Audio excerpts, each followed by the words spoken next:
EC class, our 6th English EC class, Data Analysis. So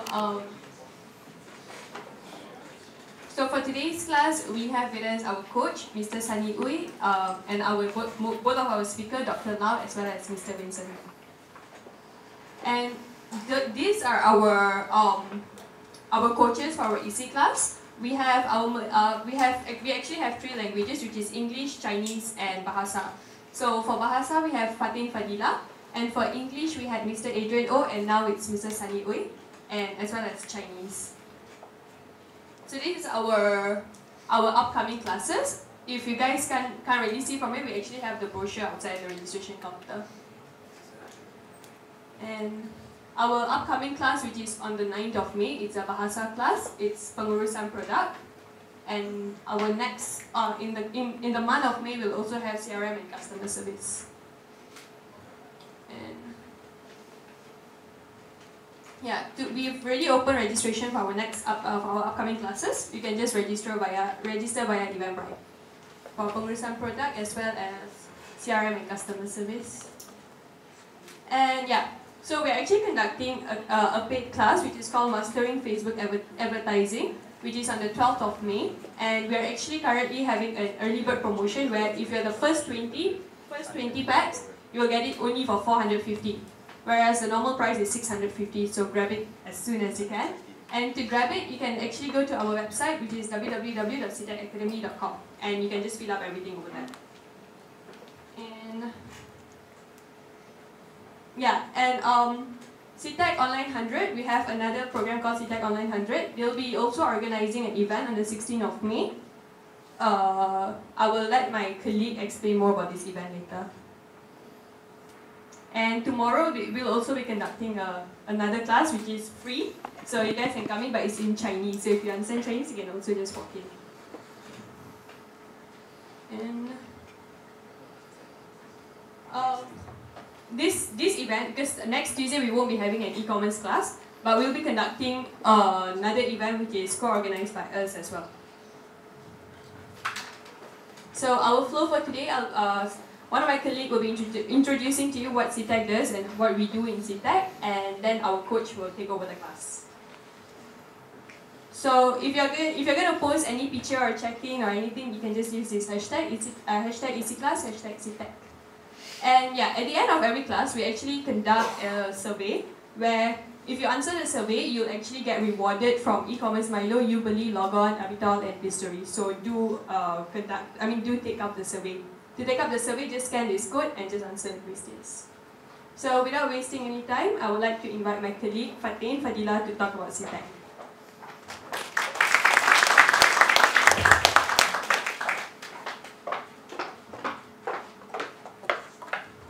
Thank you, Nisha. Okay, good afternoon. Everyone okay?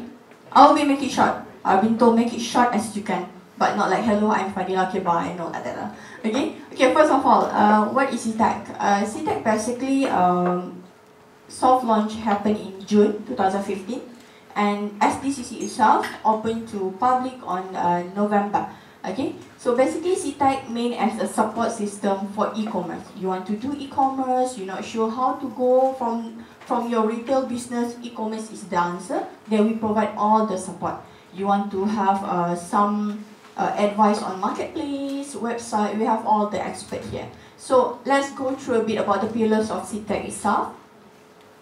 SITEC is a support system, and we have 4 main tracks. First is Online 100, second is Apps 100, third is e-commerce education, and last is Lango Digital Creative Center, means that the co-working itself. Okay, so what is Online 100 and Apps 100? Basically simple. You want to sell online, but you're not sure either you need to open a website or you need to sell in the marketplace. Online 100 is the answer. You go through the program, we provide you mobile apps, which is Apps 100. Mobile apps here means that it's not that you go to your customer, go to www.fadilastore.com, no. You ask them to go to their Google Play, you ask them to go to iOS, ask them to download your apps now. So any update, any promotion, they will receive notification instantly through their mobile. You know, now people, they can live without food, but they cannot live without phone. Okay, you take this advantage. Okay, And how to apply? Easy, you can meet my colleague outside. He can go through your documentation and everything, then you can get approval for management. Okay, this is the form. You will have an account in Lazada, 11th Street, Logon, and also Ubeli. And we have a photo studio here. Okay, it's free. If you online 100 merchant, we provide photographer for you for 30 minutes first. Why? Why don't we provide for 3 hours straight? Because if we keep providing for 3 hours, then you won't learn the skill of taking picture. So 30 minutes is good. Then after that, you can take picture by yourself. Camera setup, we ready for you. You just bring your item. Okay, if you have a model, we have a fitting room, everything. Okay, no worries about that. It's free. Okay, it's free. You can call us or you just go to our website to book the slot and the date. Okay, and this is how your mobile apps go. Okay, basically now as we get a new update, total of online 100 merchant sales through 4 marketplace is 3.1 million. Okay, it's included Lazada and everything. Okay, and e-commerce classes, this is the second support, which is we provide all the classes for you for free. Different language, different title, we bring all the expert to tell you the hands-on experience. It's not someone that read from the books, no. We tell you what is their experience, then you get a real knowledge from them. Okay, just check out our website, then you can see all the date and register there. Okay, and we have startup queue also for the startup, for you to learn how to learn from the expert and everything. We provide all information here. And this year also we'll have a top EC merchant. Okay, it will help in inshallah in September. Okay, is to knowledge and to acknowledge all the e-commerce merchant in Malaysia. Okay. Okay, we have hackathon last year to bring all the players together to sit together to discuss about e-commerce. And we have SEC. Okay. Some smart city, yes. This year also will have. Stay tuned for our updates. Okay, and this is a SITEC Academy. Means that you can, if you cannot be physically here, okay, you just go to the SITEC Academy, www.sitecacademy.com, learn everything. All the speaker slide is there, their YouTube, everything. Okay, you need to know what is from basic what e-commerce until the updates, the hands-on of Google, everything is there. Okay. Okay, and this is another one, Startup Connect. It's like directory for you to know. So you can have maybe meet up a new startup, take one opportunity to build a new thing, it's up. Okay? And I'll try to make it fast. Thank you from me. So we have a lot of booths outside. Go visit, so it will be more fruitful, and I hope you guys enjoy today's class. Thank you. Okay, before I forget, sorry. Okay, on 16 May, we have one classes, which is we bring all the marketplace here, Lazada, 11th Street, Logon, Ubeli, to come and tell you what is their niche. Means if you're not sure how to sell in Lazada, it's very hard to get them or 11th Street or Logon, you can meet them here. Okay, bring your product. If you want to double confirm, want to sign up straight away, come here. All of them will be here 16 May, 2 PM up to 4 PM. Okay, you can go to Eventbrite to get registration, or you may go to our website also to have the registration link there. Okay, thank you again. Thank you, Fadila. Alright, so with us today we have an amazing and well-versed coach who is also the co-founder and managing director of Click Asia Malaysia and Singapore. And he has also been serving in the high position with giant corporations such as Microsoft Malaysia, Lenovo, Intel Corporation and NAC Computers. So without wasting any time, I'd like to invite our coach for today, Mr. Sunny Wei. Thank you. Good afternoon. Good afternoon. Very good to see some of you, familiar faces, some of my ex-colleagues, my industrial friends, and hi everybody. We have many more people coming. I think it's raining out from KL. I was attending a 3,500 people event. It's all about data. It's AWS this morning in One World Hotel. Huge amount of people wanting to know what the data is. But one thing I can assure you one thing, right? I went there for big, nice event, a lot of IT people, but I don't know what they're talking about. It's good, a lot of good technology there, but it's not applying to the business term. Maybe we are not there yet, right? So I think the next 2 hours, I try to be more interesting before I go into the introduction, because today the lineup is very interesting. We have a very good speaker. I'm not sure Dr. Lau is here yet. Dr. Lau is here, right? We have a data scientist here in the room. We also have a Google AdWords experts in the room and how to do it, right? So I'm going to take it to two parts of business. The first part of business, I came from a business aspect. Let me do a qualification first. I'm not a data scientist. I'm not expert in Google AdWords. But why am I speaking here today? Because I'm speaking to you today based on the business owner perspective. So I will first start to linking the business owner, the usage of why they're doing that. So are you okay with that? Yes. The next part is how do they apply it to make sure that it makes sense for business owner to make sure we see ROI. Otherwise, no point investing, right? That's the two part of things that we're going through. So without further ado, let me just do a self-introduction. I always have about 5 minutes of airtime. Right? It's good to be a speaker to sell your companies and who you are, right? Let me just start to a little bit about my sales story. I always say that this is my journey or my career, right? The last 22 years in a corporate life in IT industry, that was my past, it's history. So I've been into quite numbers of multinational role. Most of them are country manager or number 2 role in the country. This is my ex-colleague from NEC days. We were in a factory, winning big MOE deals and so on. Saving the factory, all the story will tell you, right? So those are my life in IT industry for the last 22 years. I would say that it set a path for us to learn something to run a business. I was making multi-million-dollar business for corporation, but not for myself.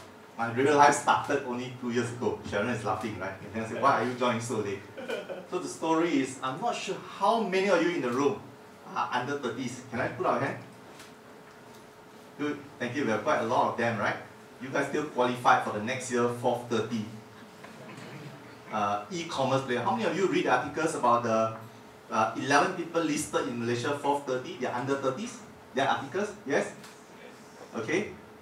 You guys still qualified. Obviously not me, unfortunately. So that's sad. But no worry, for those of you who are over 30s, I always tell you, age is just a number. Right? I think that you know Tencent founder and Jack Ma, when he made his million, he's already over 30s. So we still have hope.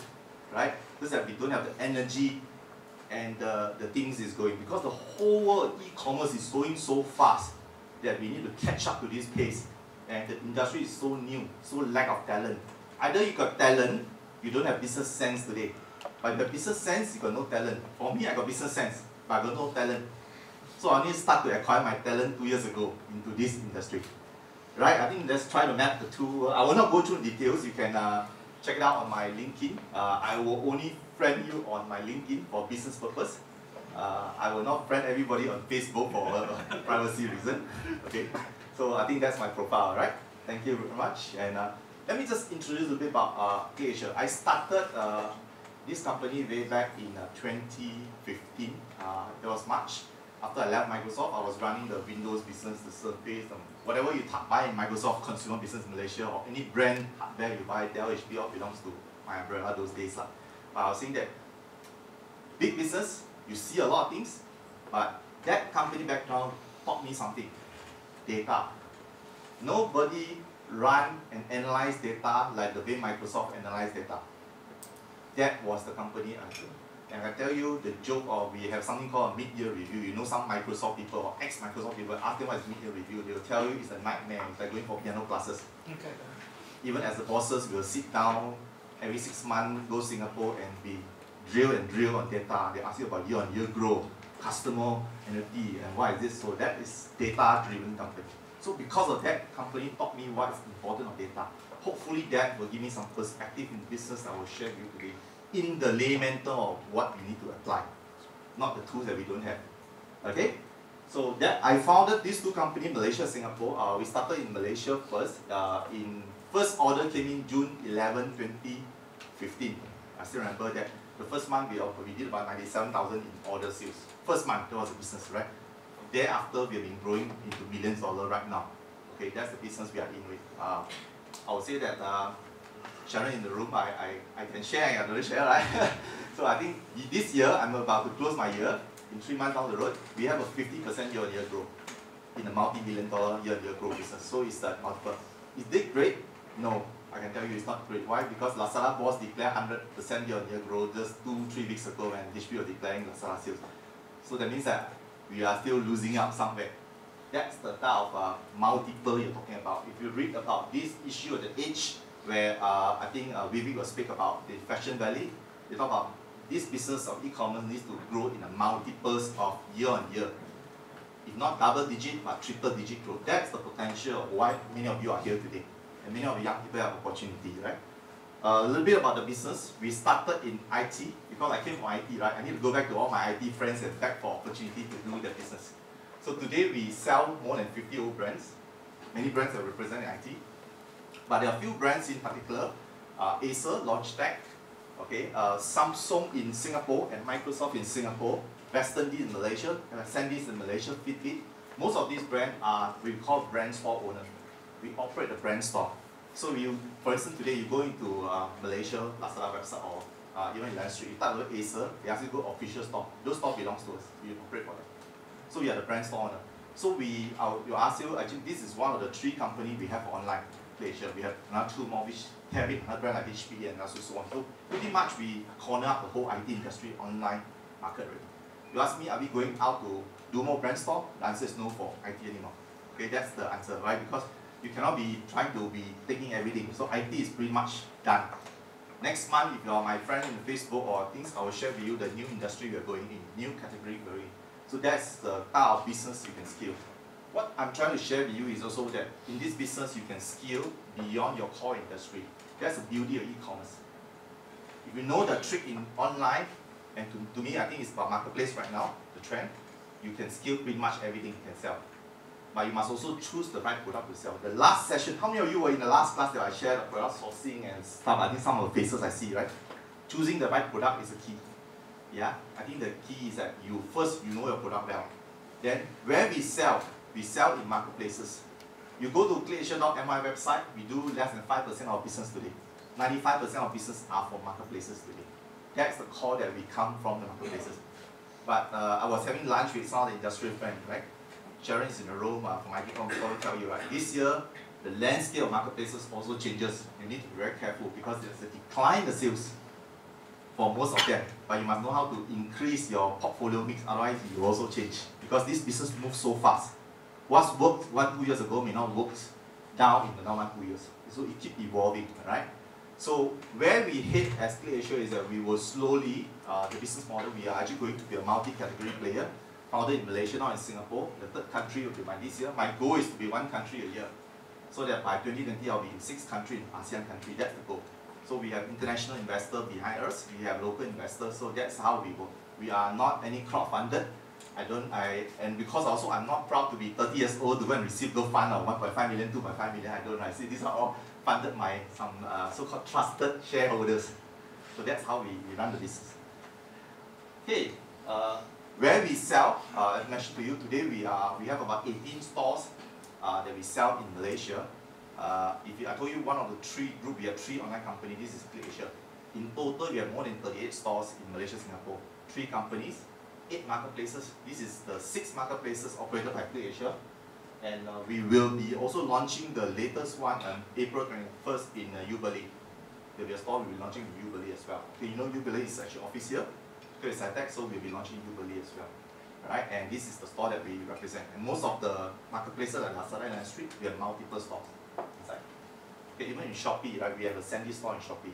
The best place to buy from us is actually, but Sandisk is actually in Shopee because no commission, free delivery nationwide. That's the best. It's laughing, right? That's true, right? Cost plus transfer almost. This is our new office in PJ. We recently moved in Tropicana Avenue in PJ, our PJ office. Trying to attract more young people to work. Yes, I'm over 40s, but I need more 30s below my team, so that I'll bring the average age group down. And I told my HR is that the next time to hire, I have a lot of male because I'm a technology-based company. Jack Ma in the DFTZ said 47% of his workforce is female, right? So because of the new line I'm also going, I need more female, right? So you are under 30s, you are female, let's talk outside. We have been growing the brand. One of the proudest moments we have working hard for a year plus is that last year my cyber sales. We have been awarded one of the top 10 merchant in both GMV, gross merchandise value, in the 4-day sales. It's over. I hope I can repeat again. Yes, we are not a listed company, but I'll share you 4 days I did about 600,000 sales in 4 days. that was the proudest moment of, I think the team feel good about it. We have packed some of the brand over thousands. One brand packed over thousands SKU in 4 days. That's the type of sales that you're looking at and you expect. Are we the greatest? No. I think the people who pack more than us, right? Are they highest in revenue? Maybe there are some. I'm not sure, but because we are IT product, value higher, right? But I think that's the type of impact you can expect from IT business. Of late, I'll be quite engaged. I share with many industrial friends. I used to be a public speaker in 1,000 people event, but this industry is new to me. But from this year onwards, I'll be speaking or moderating a lot in a lot of e-commerce related events, right? And hopefully, I always share in my Facebook. Right? The best to learn is to share. Because of today's topic, I'm not a domain expert. It forced me to read from business perspective, and hopefully I can share again, right? So my second part, which is the things is the most important, right? So I think what you here for, you know about data. I can tell you, data was a lag indicator. Okay, in a lot of things. People use data, historical data, to try to predict the future. How many CFO in the room? Chief Financial Officer or accountant related? Accounting, there's a difference between accounting and financial planning or financial management, two courses. What accounting is about tracking the history, using the history data to plan the future. But in the world of data, right, in those days, it's only mostly text-based or pure data. That was in the past. But what I'm going to cover today, you look at data analysis or some call data analytics from a business perspective, right? I break down into 4 parts. The first part is really about data analysis. What is data analysis means to us in our e-commerce world? Data analysis can be anything, depending on which perspective you look at it. The second part is really about what it matters to you and me. That's more important. The third is we want to know is that how can we use it to improve our business? And last but not least is that what are the successful tools or ready tools out there, or any best practices already happen or envision to be happen that I can apply and look forward to adopt it to help in my business. So these are the 4 parts. Are we all okay with the flow? I think this makes sense, right? Okay, hopefully I do a better job than the AWS guy. They fly all the way from UL. I'm just kidding, okay? Don't go and tell them. Right. So, what is data analysis? In the e-commerce term, that when I am also a big fan of Google or search and so on, right? I like to use this word Google, you know. In those days when I worked at Microsoft for the last 3.5 years, I cannot use the word Google. I need to use the Bing. I Bing it. Actually, sometimes we Google it. Now I can use the word I Google it, right? A joke, right? So, data analysis is the qualitative and quantitative data of behavior to reach your potential customer to drive continuous improvement in your online experience that will translate to the desired outcome that you want. Basically, is to use data to drive behavior to translate to outcome that you want. But there's a fundamental change in the way data has been presented to us over the years. One of the reasons is the growth of the smartphone and the tablets world. In those days, data are normally presented in the old, I came from the 20 old years, my salesmanship days. I need to use photocopy to overhead projector, to go to projector and present sales data. That was my day of data analysis. And when your number is no good, try to put your hand on the overhead projector, your hand was shivering when you're presenting, you know, those days. Nowadays, you press button, you're shivering, also nobody sees. Correct or not? So those are the days in data. But the fact that, do you know Malaysia have 18 million netizens, internet users out of 30 million population? Okay? We have 43 million of smartphone subscribers. How can you 30 million, you're 30 million, 40 million? Some of you have 2, 3 smartphones in your pocket. That's the reason of, I have 4 SIM cards for instance. So those are the reason of oversubscribing to the world, right? Tablets is growing but not growing as fast as one, but I think smartphone is a trend that drives trend. But with these 2 devices, it created a new behavior. What is the behavior? I think it's about user-generated content, USG. This is a big thing.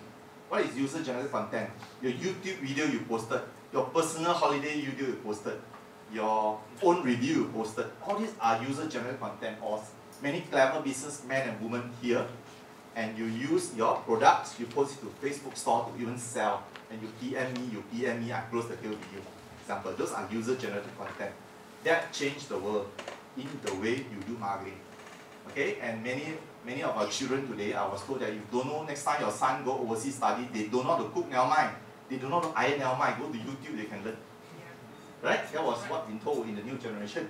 That's what connecting the new world, right? The next thing is really about, because of that trend change, you see a world of move to something called big data. Okay? AWS today, big data is a big thing. Okay? Don't worry, you can get a slide in the PDF. I think found it online. You don't have to take any picture of that, just let me know first. The slide will be presented to you, right? And the big data growth is really, really making an impact. But the question is, all these data are storing somewhere, need to store somewhere, and need to use it for a big purpose. If you use it for wrong purpose, no use. Why you store so many data, right? The other things is probably you want to know is the next big thing is still not happening, it's already or somewhere happening, but people are not seeing commercialization yet. It's something called Internet of Things. So in the layman term, what is Internet of Things? You have data, but you have Internet of Things. Okay, Internet of Things is things that track and it can be sensor put into anywhere. It can be your fridge, it can be your car, it can be your car tire gauge. Today also IoT today telling you apps what's your tire gauge, correct? How many of your car got IoT fixed one? 200-300 ringgit you can buy IoT tire gauge to tell you which tire are not in pressure. So those are IoT gadgets, right? But let me tell you a layman story. This is live, right? I work for a company called, the Chinese company called Lenovo. When they brought me to China to see how they analyze the consumer behavior. The Chinese, those days without IoT yet, China had one advantage, army of soldier. Okay? They got the Lao equivalent called Zhong Guan Chun. They work Saturday, Sunday, the sales manager, regional manager, by end of the day, their sales sell out data is accurate one. Dealer cannot tell them, otherwise they are more accurate than you. Then there's a new product poster put onto the shelf or the way they lay out, or they got CC camera, somebody is watching 24 hours, studying the behavior of that POP is working or working. They use human technology those days. But today, that big data has been translated to all CCTV with face recognition and human motion and to manage that. That is how Chinese companies use big data to analyze consumer behavior to make a marketing decision. That's how they use data. Cool? Okay, let's move. Because of the data, we all move to data-driven marketing. You have the data, you have to make use of this data to do some marketing relevant to you. But let me put the layman term today. Can you go back when you walk out this door today? Can you do a data analysis making use of the data today? Ask a question. Do you know who is your top customer in your company today? Do you know how frequent they buy from you? How much is the average basket price? What product cross-category they have not buy from you yet or they potentially can buy? Do you know all these questions? You can analyze today without having any fantastic tools by just using a Microsoft Excel. Do you agree? You already, even you sell in marketplaces, you can download all your data through CSV file. It can be converted to Excel. You can use a Power Pivot. Okay? I was in the room, I was told he was a data scientist, he was very good in Excel. You should speak to him as well, right? So these are things that you already can do today, right? That is how you analyze the data. So let's move into big data, right? Why we use it, why it matters to you. 4 reasons from a business owner perspective. Number 1, knowledge is power. Do you agree? Yes. A lot of time when customer walk into a showroom, because you don't know who your customer is and what they're about to buy, what they have touched before, you don't know how to position to them. If you know your customer ahead, this is important. You already know how to position to them. You know, today if you talk to some of the e-commerce company in China, the customer service, the moment you use your handphone to call them, they pick up the call, they can address you by name. And they more or less know what question you're going to ask them, be it delivery or anything that you just bought with them. That is doable today with all the IP telephony and other things. This call can be integrated. That's called knowledge is power. The next thing is about you need to know your customer behavior.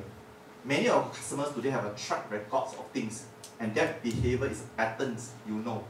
One of the things I sell Microsoft Office, right? I still sell Microsoft Office, by the way, 365. Every year you need to renew once.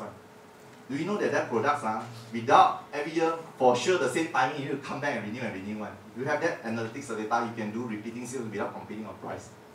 That is data, knowing your customer behavior. Third thing is really about helping you to make right decision.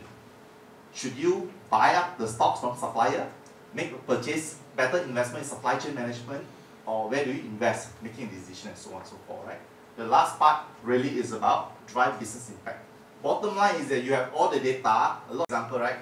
When you sell a product in a traditional retail chain today, you key into your backend system tells all the post must sell at this price. But do you know today, when you buy an Air Asia ticket or even Malaysia Airlines ticket, none of the seat you sit next to you are paying the same price in the same plane you're traveling. That is dynamic pricing strategy. And online must practice dynamic pricing strategy in order to have a portfolio margin. How do you manage that? That is critical business. You need to think about, right? Today, even like my business I manage, right? 18 stores. The same product you don't buy from me. Every time my friend asks me, where's the best place to buy? Sometimes I don't know because I cannot track which place is the best place to buy. Because we don't sell the same price everywhere, right? Sometimes you buy from different places, cheaper, different, right? Because of voucher and so on. The third really is about fraud prevention. Personally, in business for 2 years, I turned out one case. I know it's coming. I feel it, but I want to visit test it. It was a MacBook. MacBook is 4,000–5,000 ringgit. I think MacBook Air or MacBook, I forgot already. But I look at it, the cards coming from overseas, sending to a very posh address next to KLCC. Want to go now? Okay, let's try this now. Really gonna fraud prevention.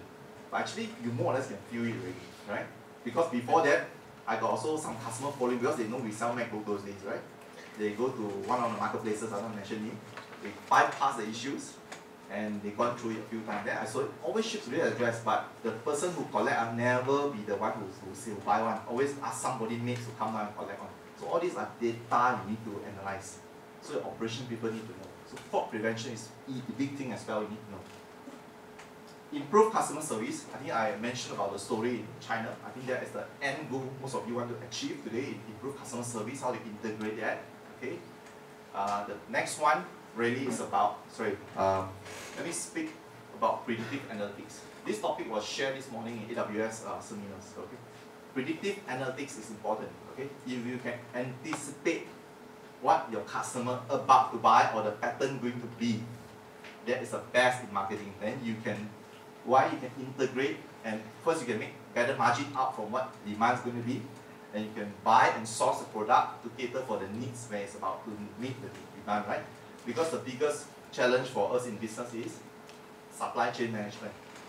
If you are a manufacturer, you need to produce the amount of data, the right SKU, the color option, the sizes of the shirt and so on to cater for the demand. That is a difficult question to manage, difficult task to manage.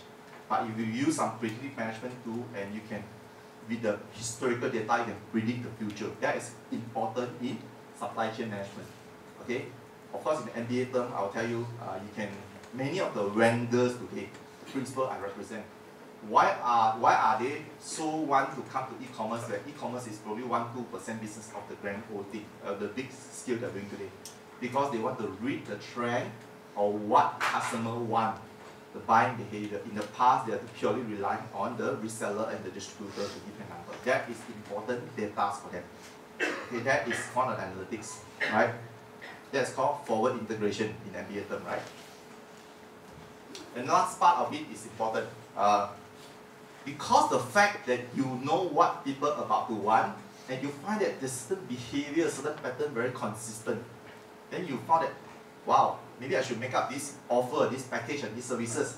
I'll be a niche to make some margin out from there that nobody offers in the market. So that is also important in driving certain behavior. So using data for these 7 reasons, you don't have to use all, you can use as many as you want. I'm sure you can get maximum ROI out from that. Make sense? Business perspective, huh? Okay, with that, what are some of the tools and best practices? Okay, these are just the touch of the surface because I think Dr. Lau and both Vincent will cover it. First is about, everybody know Google's, right? You have a web page, you can go sign up for Google Analytics. But beyond that, you know all the analytics, what you want to do? You want to go to Google AdWords and buy the right SEO, SEM. SEO is free. SEM, you need to pay. But you want to ask when to pay, when not to pay, I'll leave Vincent to talk to you later, right? Vincent has a lot of expert, right? And he also gone through a lot with 3 of his websites.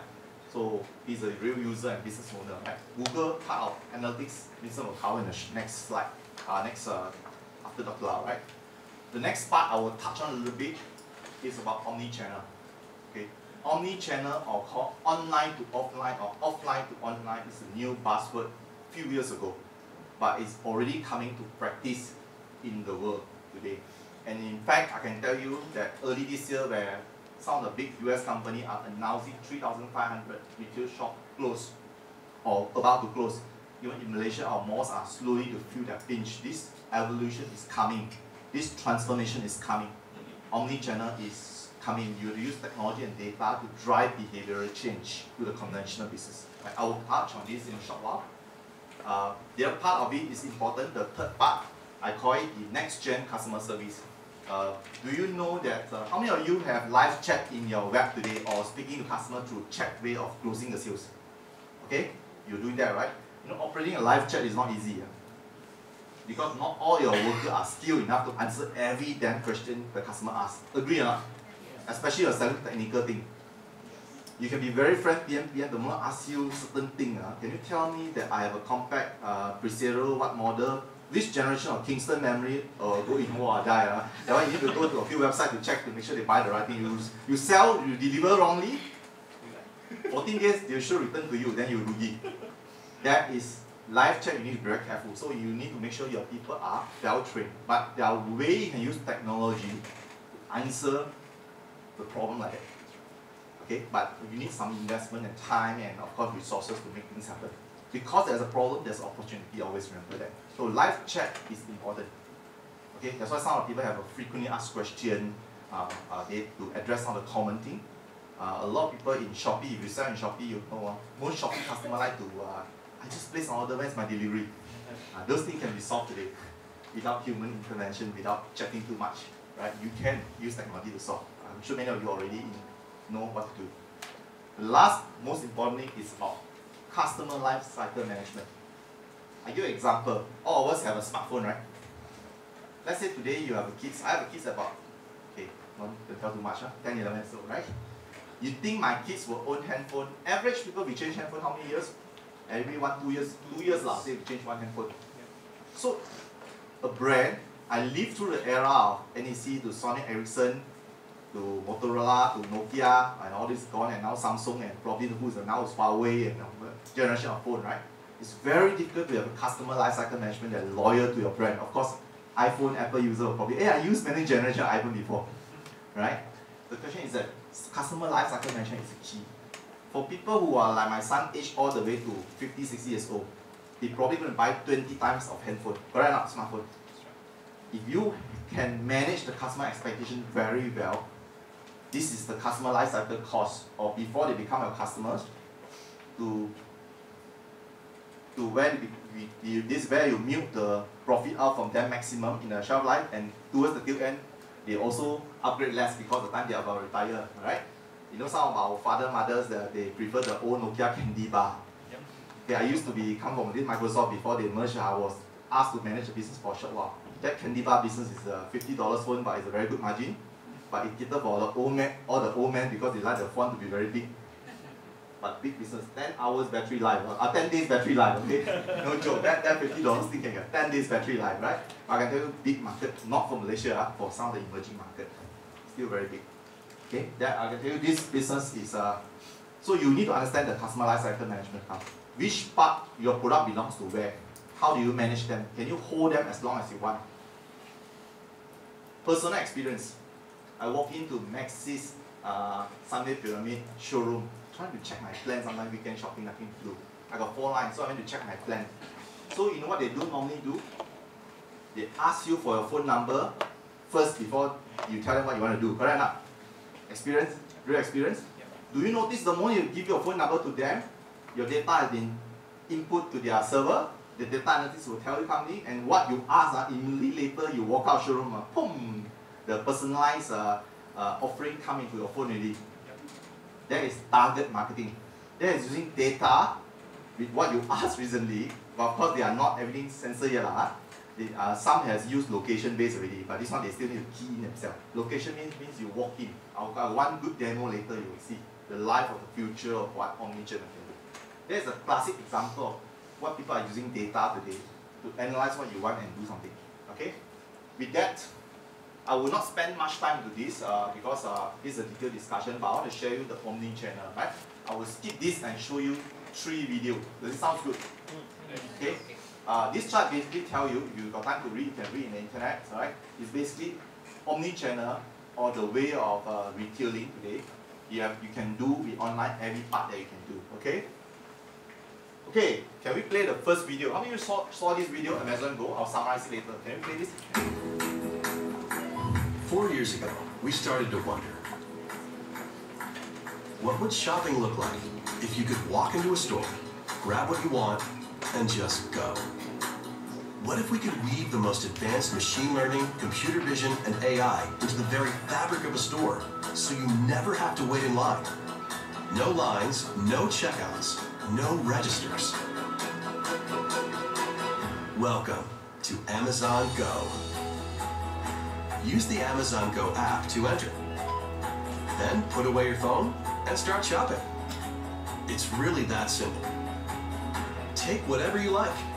Anything you pick up is automatically added to your virtual cart. If you change your mind about that cupcake, just put it back. Our technology will update your virtual cart automatically. So, how does it work? We used computer vision, deep learning algorithms, and sensor fusion, much like you'd find in self-driving cars. We call it Just Walk Out technology. Once you've got everything you want, you can just go. When you leave, our Just Walk Out technology adds up your virtual cart and charges your Amazon account. Your receipt is sent straight to the app, and you can keep going. Amazon Go. No lines, no checkout. No, seriously.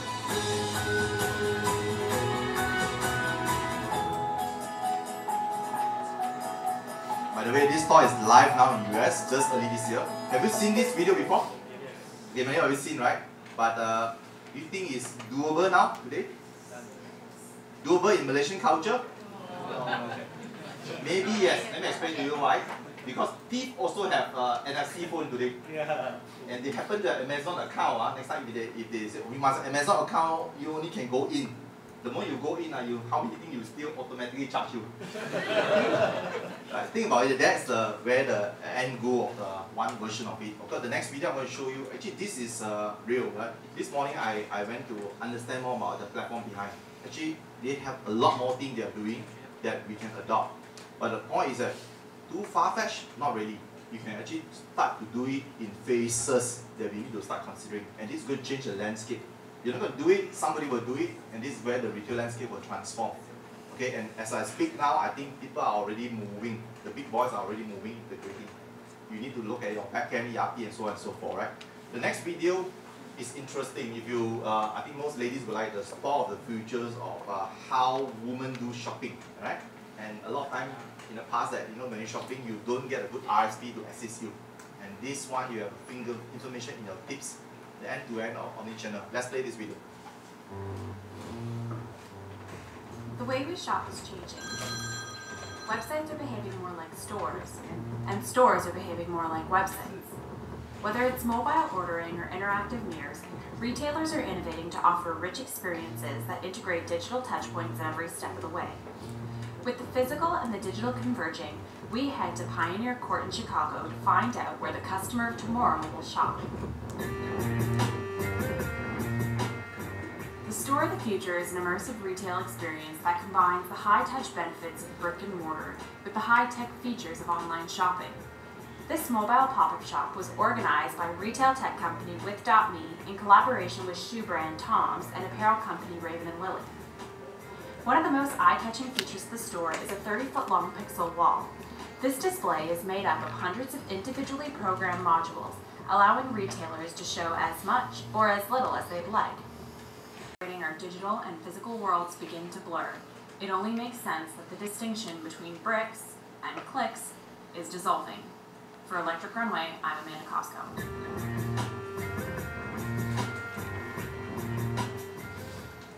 Cool? Yep. You solve many of the problems, you look at it, right? Retail always have the ISP problem. Okay, it doesn't mean all ISP is no good, just that you don't have the knowledge to share with the customer.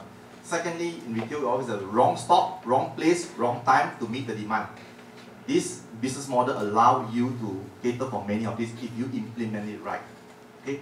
Today's in our world, every day you go to shopping, you already can use price checker. They are a form of barcode to know what the price is. Without asking what's the price, you have the wrong price tag those days, you have to argue with the RSP and the cashier when you avoid all these things, right? But integrate it with the information in the virtual reality or augmented reality world in the future. That's where I think is a heading. The last part I want to cover is really about predictive analysis. Okay, sorry.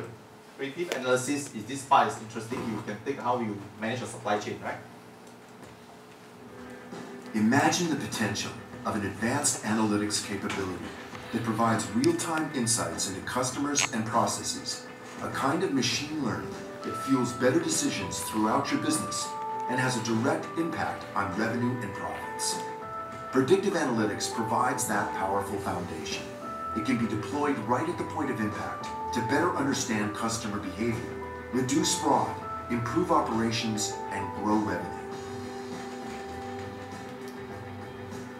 Today's customers are empowered, connected, and have high expectations for engaging on their terms. And as the competition for these customers intensifies, predictive analytics is more critical than ever before. Predictive analytics can turn customer data into profits by unlocking insights to help target customers with relevant offers across all channels, including digital, mobile, and social. Armed with a deeper understanding of your customers, you can develop personalized offers that prevent churn and grow your business. Predictive Analytics constantly extracts and examines your company's data to increase sales, target customers at risk of leaving, and pinpoint the most effective cross-sell campaigns. Recent research reveals that predictive analytics has resulted in new revenue opportunities among more than 50% of companies studied. With an increasingly interconnected, instrumented, and data-driven world, the game-changing possibilities of predictive analytics are sharpening companies' competitive edge and fueling success across many facets of the enterprise. Of course, this adds by IBM, but I would say that today's the concept is what I want to share with you. You can start looking into doing bits and parcels by using Excel today when you go back. Alright, so that's predictive analytics, what you use data for. So the last part is about Q&A. I will skip this session altogether in interest of time to pass the mic to Dr. Lau, who is going to come be the next speaker. So as I shared, I give you a business perspective, what you can imagine. But you see, the always business owner is good, right? We do all the nice dog and pony show, then we're going to ask the expert to tell us how to do it, right? So I'm going to pass it to expert to Dr. Lau next, and also to really share with you exactly what is it about. Welcome Dr. Lau, the Chief Data Scientist from iStream.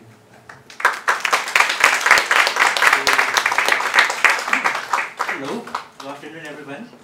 Good afternoon. Thank you. Sunny, you have spoken most of the stuff that I'm supposed to tell. All the big data stuff, predictive analytics, AI, Sunny already covered. So what I will do is I will cover Vincent's part. I'll cover your part, right? I'll cover your SEO and stuff like that, then you see what you can do later, okay? Okay, so today the grand topic is about uncover the value in your data, but I believe that Sunny give a very good overall picture. You have a good idea about what is data analytics, what the don'ts, what the do's, and then the things that you can imagine, and of course the things that you cannot imagine.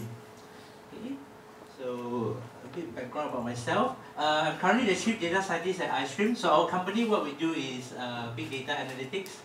And then we provide AI, NLP, natural language processing solutions to corporates and government agencies. So number one thing that we do business intelligence. So we help you to build dashboard, chatbots and stuff like that so that you can have a customer service 24/7.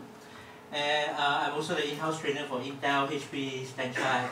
I'm also Microsoft Excel Expert World Champion 2004. I have 20 over years in database and web application development, so I lived through the era of NEC, Ericsson, Motorola, or the Taigotai era. Okay, I work at Microsoft E-Research Center and Fairfax Media. So the reason I'm sharing my experience to give you a bit background on myself, so later on I'll have about 10-15 minutes Q&A. You can ask me anything related to your business. Okay. Can I have a show of hands? How many of you currently have an e-commerce website? Currently have an e-commerce website. Okay. The rest, you don't have one, or you plan to build an e-commerce website? Can I have a show of hands? Planning to. So the rest, you don't raise your hand for it. Okay, so the rest, you just want to have a better idea of what you're going to do. So I share a bit of the recent project that I do is called Hero Boyfriend. So what Hero Boyfriend does is, okay, a lot of time in a relationship you always have problems. Okay, especially you have a boyfriend that is a bit lazy, sleazy, always forgot the wife birthday, always forget the anniversary. So number one thing that this application does is that it helps you to send you a reminder. But of course, sending you reminders about your wife or your girlfriend's birthday is never a good business model, at least for us. Okay, so what happens is at the time that we send you the reminders, we also send you some links so that you can buy flowers or buy gifts from us. On top of those things, and then you will also get things like getaway. So you book a tour, you book like trips through our platform. Okay, so that's our business model. So today the main thing is that how to increase your sales using data analytics. I'll go a bit more technical or more tangible stuff so that your takeaway from me today is that some of the techniques, some of the tactics. So whether you are running an e-commerce website or not, you can use this technique. Even you don't have an e-commerce website yet, but if you want to use some of the tools that I shared with you to maintain your website, that's doable as well. Okay? The three things that you're going to care, right, is number one, who has visited your website. So think of it like the brick and mortar shop. What digital digital marketing has enabled us is that the possibility for you to know who are your customers. Okay, the KYC stuff. Before this, it's very hard to know. I mean, you can tell, you can have a CCTV, you can tell, you can do manually count, like, okay, standard stuff like 8 o'clock, 9 o'clock, how many people come to your shop, lunchtime, what type of people come to your shop. And as a boss, okay, as a business owner, you have a rough idea, but you never get into the details because you agak-agak, right, your aggravation. So number one thing is everything comes from me has to sound a bit more academic, right? Aggravation is a very effective method. But when you have 10, 20 stores, then that is a different story. So number one is that who has visited. Okay? After you have bring visitors to your shop or to your store, then you have to know what they do. Okay? What they do at your store. Your CCTV only prevent people from stealing your stuff, but you're not going to monitor the shelf, like who come to this shelf more often, what sort of item they touch, and then like the video that Sunday show you, they take a muffin, put it back, after that they go back and then take again. Okay, this is the things that you usually can't do it in a brick and mortar shop, but we can do it in the digital era. And then number one, of course, the last thing is how they spend. So by understanding their spending pattern, what are you going to do? What you can do by understanding their spending pattern? Sell them more. Sell them more, correct. All you care is your sales rate. You want them to spend more. But of course, that's a high level thing. But underlying thing is that your passion, you want to help them to solve a problem, right? So that they'll come back and to patronize your shop again. Okay? So number one, we looked at who has visited your store. Okay? How many of you heard of Google Analytics? Okay? Most of you, right? How many of you has installed Google Analytics? Okay, for those that you have heard of it, why you never install? Don't know how? Okay, then you can come for my another class again. Commercial break. Okay? So now we're going to use Google Analytics. Everybody that you know, they're going to tell you Google Analytics is very powerful. I'm going to give you a quick introduction why. I won't go into the details of how to install Google Analytics, but high level saying, you just go to the Google Analytics website, register, they'll give you a code, and then you just copy and paste the code into your website. That will do. Okay, into every single page. So if you have a Shopify, Shopee, or what's the other one, Web Shaper, they will help you to configure. You just have to insert the token. But if you're using WordPress also, there are other plugins that you can use. So I will give you my Twitter and Facebook later on. So anything you can message me, I'll send the tutorials to you. I don't have time to go through the details. Okay, so number one thing is that you can understand how many of them come to your website. Okay, how many sessions, unique users, number of users, how long they spend on average on your website. Okay, 2 minutes, 16 seconds, and then how many % of them are new sessions. So you can have a very good idea on this dashboard, how many of them are returning visitors, how many of them are new visitors. So this is number one thing that you cannot do with the traditional brick and mortar shop. I mean, you know, some of them are regular customers, some of the customers you don't really like them, those are the things that you know. But on top of that, okay, on top of that, you don't really have a very good idea, and you can't really track them basically. the good things about machine learning AI is not really about driverless car or this thing. That's one part of it that is on the application side. But on our level is that they help you to do a lot of things that is very hard to do via human. So for example, I can easily tell and remember your face, okay, and call your names. But a computer is very hard to do that. I can easily smell between water and wine and stuff like that. But AI robots cannot do. But what the robots can do for you is that you give them a stack of 1,000 documents. The robot can do it for you in 1 second, but no human can do it. Okay, so make use of humans and robots to help you to do this sort of thing, to do the tracking for you. Okay, take note of this one. Number two is that your audience and your demographic. So by understanding them, you can tell that, okay, how many of them they comes to your website or your e-commerce store. Age between 25 to 34, okay, 60%, 70% here. 35 to 54, so 30, about 30%. Because the reason why has this discrepancy, because our marketing strategy. So we only target people who are white collars, those busy boyfriends. Okay, they work on this, so they are the big spender in our website. Okay, not to say we don't want to target the rest of them, but if you have that amount of effort, you should target these people because they are the majority. But look at this story from the other side. Okay, what if today I run a marketing campaign, I run a digital marketing campaign, but a lot of the users they come is 35 to 50, 44, but they come and they don't spend. Okay, they just come here to look for information. Something is wrong, so you can use this to fine-tune and tweak your campaigns. Okay. The other one is the ratio between male and female, because we're targeting boyfriends, right? So most of them, they come should be around 70% of them are boyfriends, and then 30% of them are females. So they come and check out what their boyfriend is doing, why their boyfriend keep using our app every day, and then they sign up. But eventually they don't spend. But sometimes they'll use this to show their boyfriend, say, hey, you know, there's this thing, and then you can buy. That's what we want. Okay. Now this is the cool thing. I'm not sure how many of you have seen this before. Google Analytics also is able to tell you what are their interests. Okay, so affinity categories, what are your reach? Okay, so they will tell you like among all the users they count, 5.91% technophiles, 4.87% are business professionals. It works, okay? Because other than that, if we target a lot of students, then they don't spend more. They don't spend enough on our case, in our case. And then there are TV lovers, movie lovers, avid investor, I won't go through all of them. And then it also gives you the in-market segment, okay, 13.87% the employment, career consulting service, education, post-secondary education and stuff like that. Okay, it gives you a very detailed insights about who are your customers that come to your website or using your app. And then the next one is location. So a lot of times you have visitors, okay, coming to your store. Like if you run a brick and mortar store, you can't tell whether this person is coming from Ipoh, Perak, Johor. No, you can't tell. You totally can't tell. You probably can tell from their races and stuff, but that's not what you want, right? Okay. So because this project I did it based on when I was based in Australia, and I'm currently still based in Australia. So you see the majority of the visitors are coming from Australia. So, but for your case, sometimes you attract visitors from Southeast Asia region. So depending on what you are selling. So if you are selling food, you are selling handicrafts, sometimes you explore untapped markets. So people maybe from Brazil, they suddenly come to your website, they love your product a lot. Okay, then you can based on that to do some tweaking or do some translation based on that. Like for example, a lot of you, because of the platform, or most of the businesses are in English, but if you want to write it in Malay or in Chinese, then you can use that to track. Okay. Number one is Australia, and then if you have Thai, Vietnam, of course that's better, right? That's your regional reach.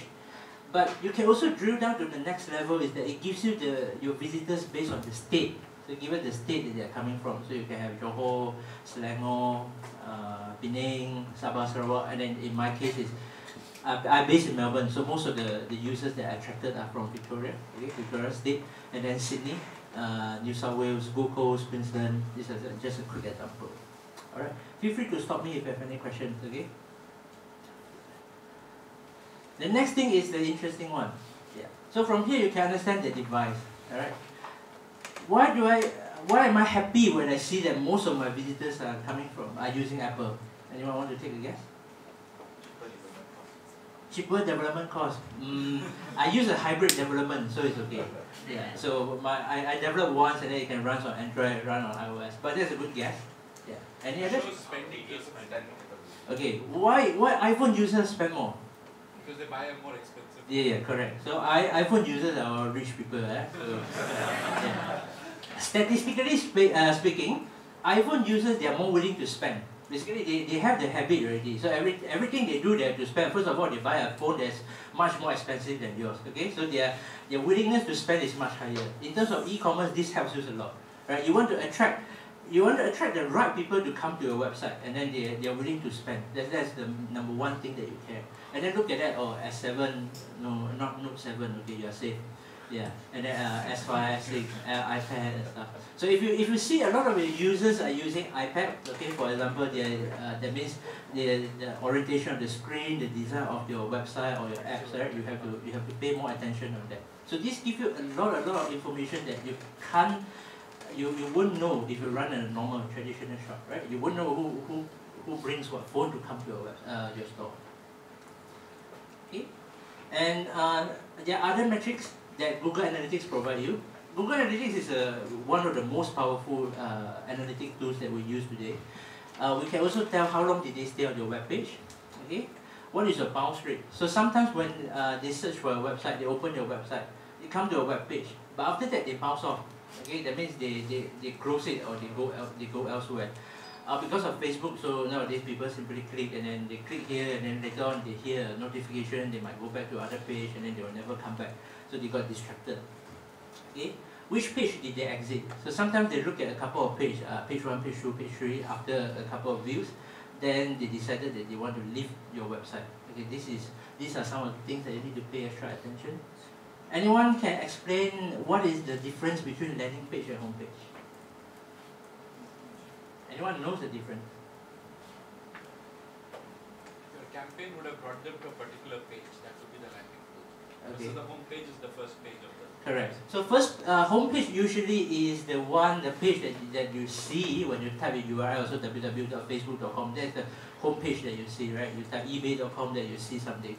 But when people go to your landing page, they usually have a very specific intention. So they have an intent to do something.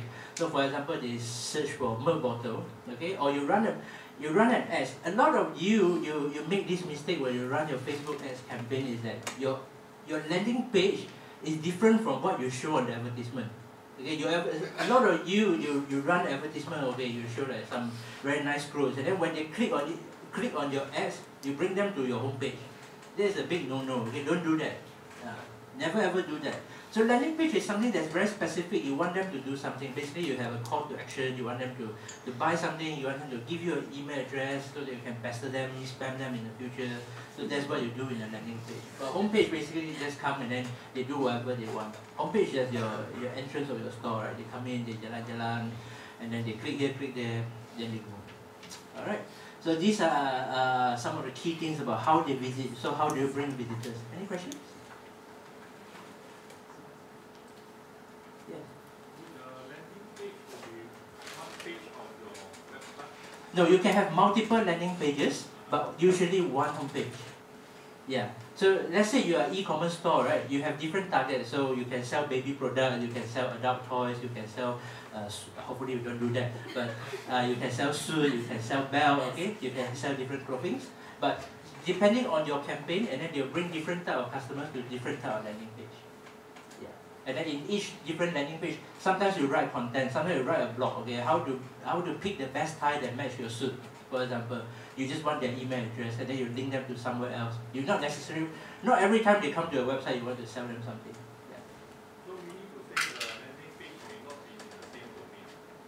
No, they have to be in the same domain. Later on, the SEO expert will hopefully you can ask him more about the SEO stuff. Yeah, I will do that. Yeah. Okay, but ideally they're in the same domain, and in particular the same top level domain, right? Not even subdomain. Yeah. How does it differ from Microsoft? Microsite is different. Microsite is just a small site, you set it out. Like for example, if I want to run a special course, then I can set up a site and then I use that to do something. But if you're running on an e-commerce website, you can have different categories, different paths. So sometimes you put your website or your products too deep into the level, and then it makes Google very hard to index that one for you. Yeah. So after you have bring visitors, okay, so like the good old times, you make a lot of noise, okay, dang, dang, dang, dang, people come to your shop, okay. Now you have to understand what they do in your shop, okay. This one not necessarily just referring to if you have an e-commerce store, but ideally most of you are here to learn how to at least run a website. If you're just focusing on, say, you want to sell on Instagram, or you want to sell on Facebook, your strategy is slightly different. Okay, but high level speaking, the tactics and techniques are the same. Another tool that I like to use is called Mixpanel. Okay, so Mixpanel is a tool that you can keep track of all the events. So for those that you are familiar with Google, you can use Google to track the events. So you can track what users have done, what they have clicked, and stuff like that. But Mixpanel gives you a lot of different things. So it gives you the insights. So you can show different kind of charts like bar chart, line chart, show a table, what are the key events, what are the top events that people have done. So for example, in my case, the things that user has done the most is they send a message. Okay, I want to encourage them to send message because the more they come, this one also from the data, the more they come to our website, the longer they stick, the higher the possibility they will spend. Okay, the longer they stay on their website, they do something. It doesn't matter what they do.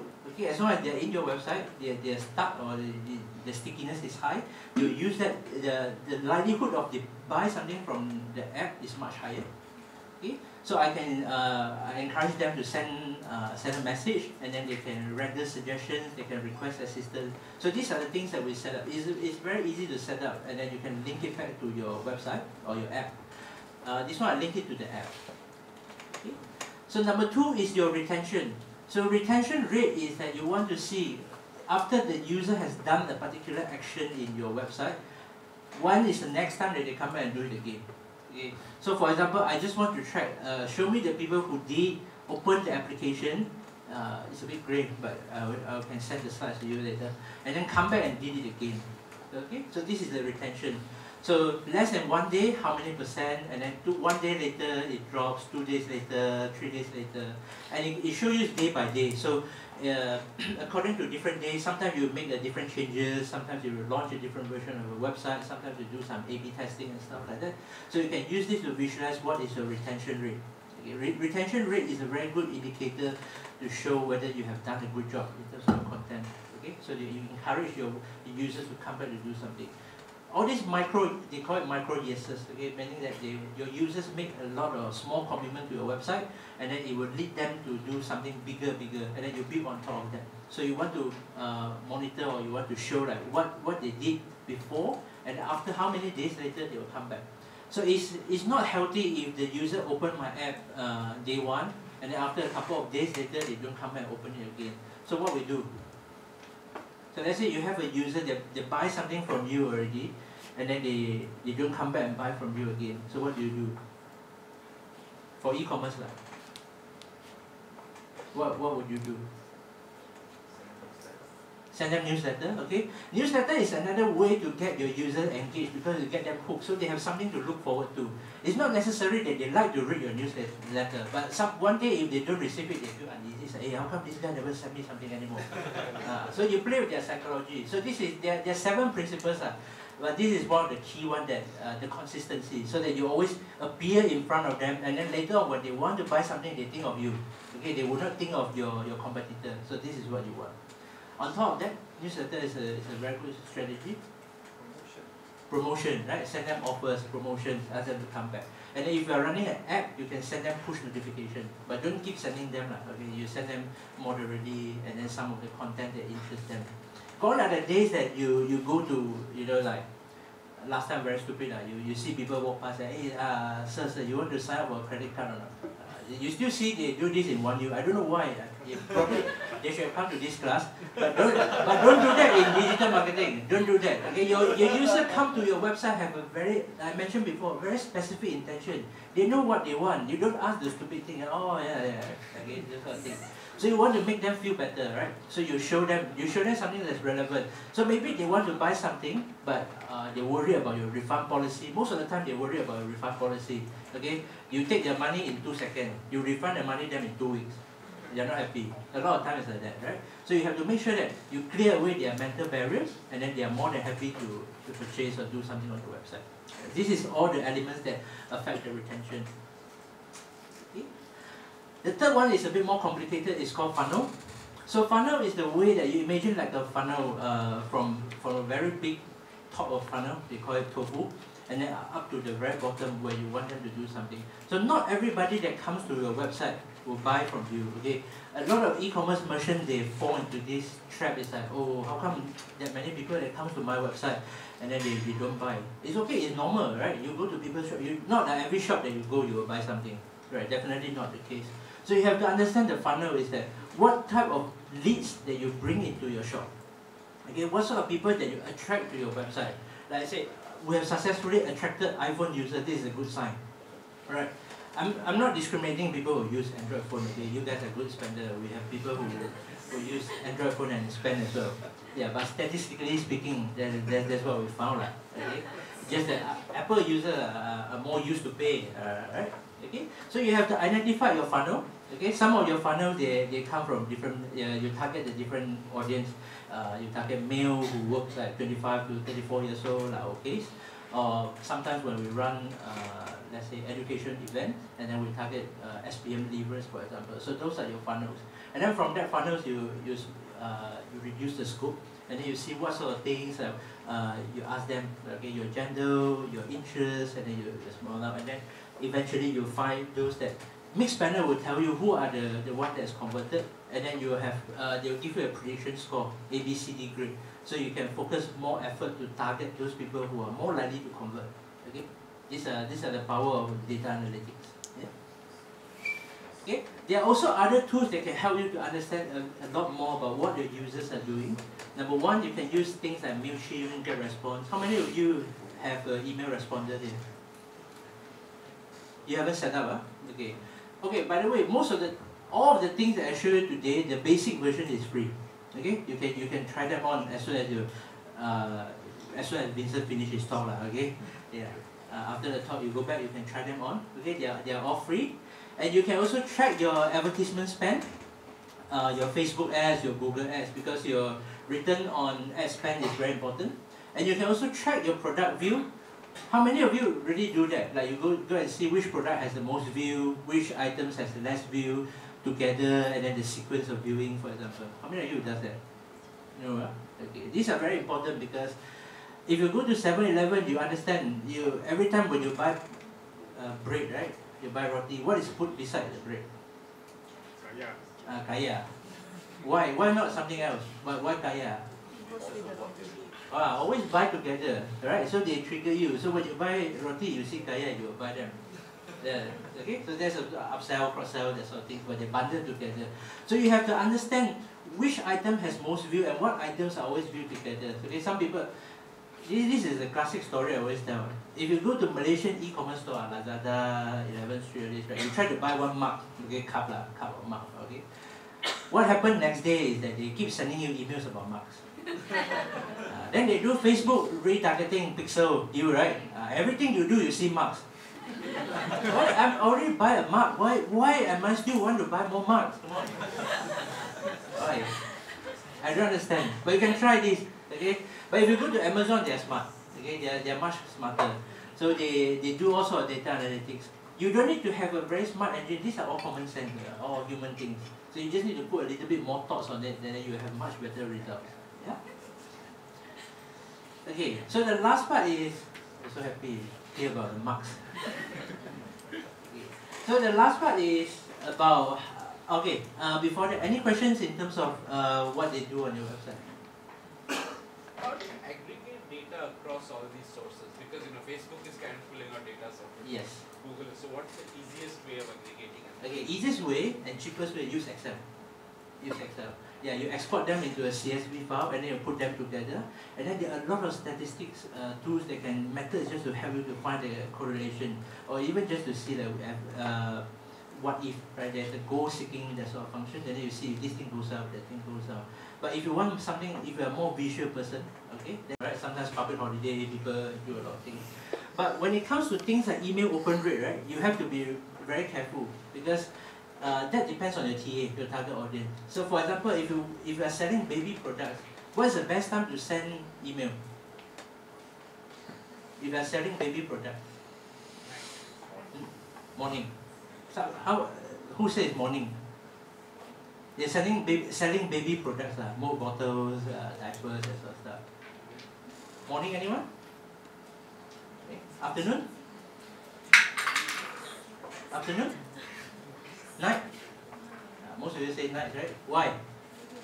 Child's asleep, and then that's the time, yeah. So if you sell to OL, then different things, right? You send the emails around 11:30, that sort of timing. Okay? Any other questions?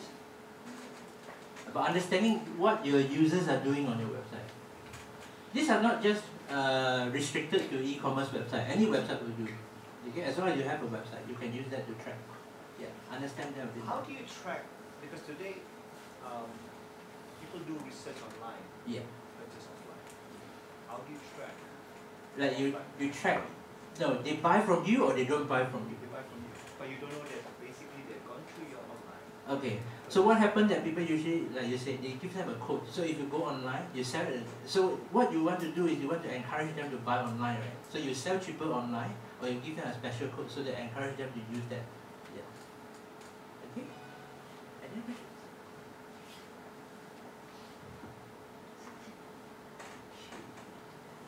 So the next one is how they spend. Okay. There are a lot of things that we can talk about here depending on the business nature. But usually we talk about CAC, customer acquisition cost, and then your lifetime value. Okay, these are the two main ones. CAC is simple. Everybody knows that. CAC basically is the cost that you get a customer to come and then to convert them into customers. So they have to spend in order to be considered a customer, they have to custom, right? So they have to do something with you, they have to buy something. But the next thing is the LTV, lifetime value. How many of you really go into calculate the lifetime value of your business, your online business? Do you mind to share? Basically, because I'm a services, we track the entire life cycle. Yeah. How long is their life cycle, your customer? Some of them actually 3 months, some of them years. Okay. But on average, which one, like around months? How many months? Depends on the campaign that they do. Depends on the campaign, right? Yeah. Okay. So I give you a very basic formula that you can take note. So the way to calculate your lifetime value is equals to your average monthly transaction, which is your T. Right? Sorry, I have to make everything look academically. So it's more convincing, although it's just a formula, right? The AOV is your average order value. AGM is your average gross margin. And then ALT is your average lifetime in terms of months. Of course, you can switch this to weeks, but most of the businesses, your lifetime should be in terms of months, if not years, ideally, right? Some of the business like, say, used cars, real estate, it can't be months. It has to be, it can't be days or weeks. It has to be months or years even, right? So I give you an example here. So you are selling printed cartridges online. In general, your customer purchase about 2 cartridges every month of 30 ringgit value, right? And your profit margin is about 20%, and on average, your customers stay for about 3 years. So 3 years, this is the real number, by the way. So 3 years before they churn to another type of printers, okay? They might change from inkjet to laser printer, or laser printer to inkjet, okay, or something like that before they switch, all right? So what is the LTV based on the formula that I give you?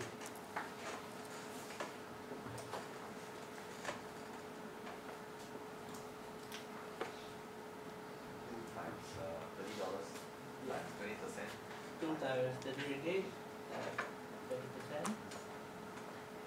Times 36. How much is that?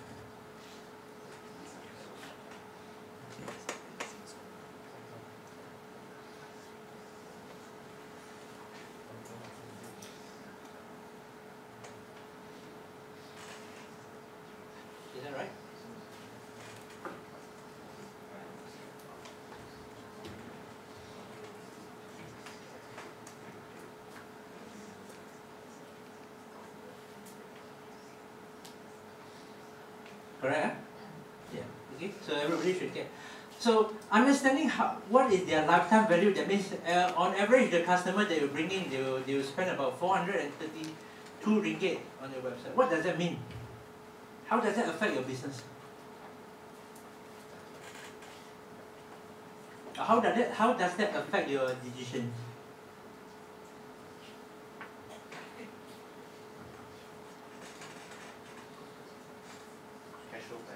Cash flow planning, okay. Any others?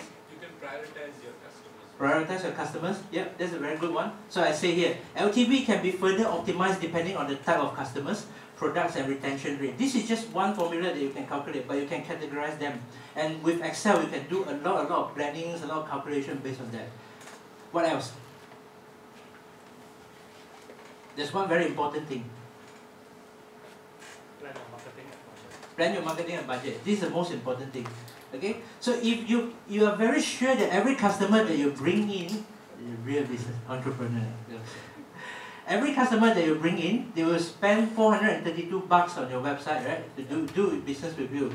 So you can easily spend 10-20%, yeah, and as much as you want, right? I can even spend 100 bucks as long as they spend 432, right?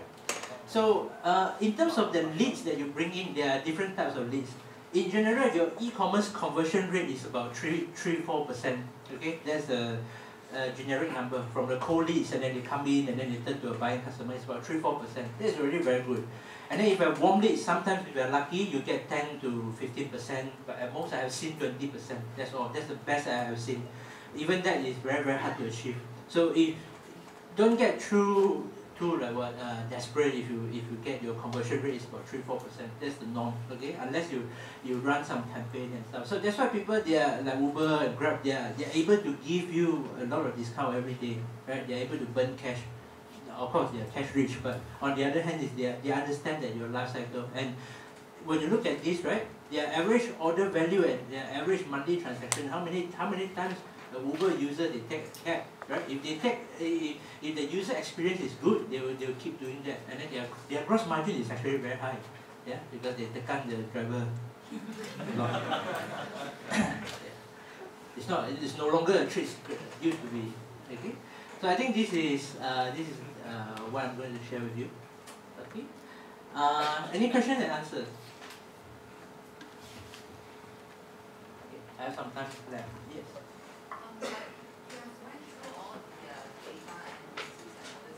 Yeah. Like Sunny mentioned, we are very practical in business. Yeah. You know, when you have spent so much time on business promotion, things like that, but how often is your advice that we should go back to the data analysis? Once a week, twice a week, or every day? If you have the system set up right, it should give you report anytime that you want. Okay, that's number one thing. Okay, that basically you set up all the campaigns, all your funnels, everything linked up properly, and then you generate a report and dashboard. Number two, you should always refer to as frequent as you can, at least once a day, if not once every 2 to 3 days. Because every time you launch a campaign, I know everybody spend a lot of time and effort in building the style, your business, right? But how do you know that you're doing the right thing or not? Yeah, that's the key thing. Not only you want to do the things, but you don't want to busy for nothing, right? You want to optimize your business, especially at digital era. Everything can be optimized. Your churn rate is very high, right? I'm not somebody that will tell you like you make money while you're sleeping, but as an e-commerce merchant, that is what you want, right? That's what you want. You want to make money when you're sleeping. So you don't really have to care so much. You want to set up the advertisement, people come to advertisement, and then you send them a newsletter, you send them an email, welcome them, here's your discount code, come and buy something. When they want to check out, hey, buy more things. And yeah, these are the common things. So you have to make sure that the system is set up properly. And then once your system is set up, you're on track, you just need to keep an eye, but you don't have to monitor in details. And then but every single method that you use, one day you'll be exhausted. Because sometimes you exhaust the market, sometimes you exhaust the pool of the people, sometimes you just exhaust the product, and you just need to revise it, yeah, from time to time. Yeah. Okay? Hope you answered the question. Any others?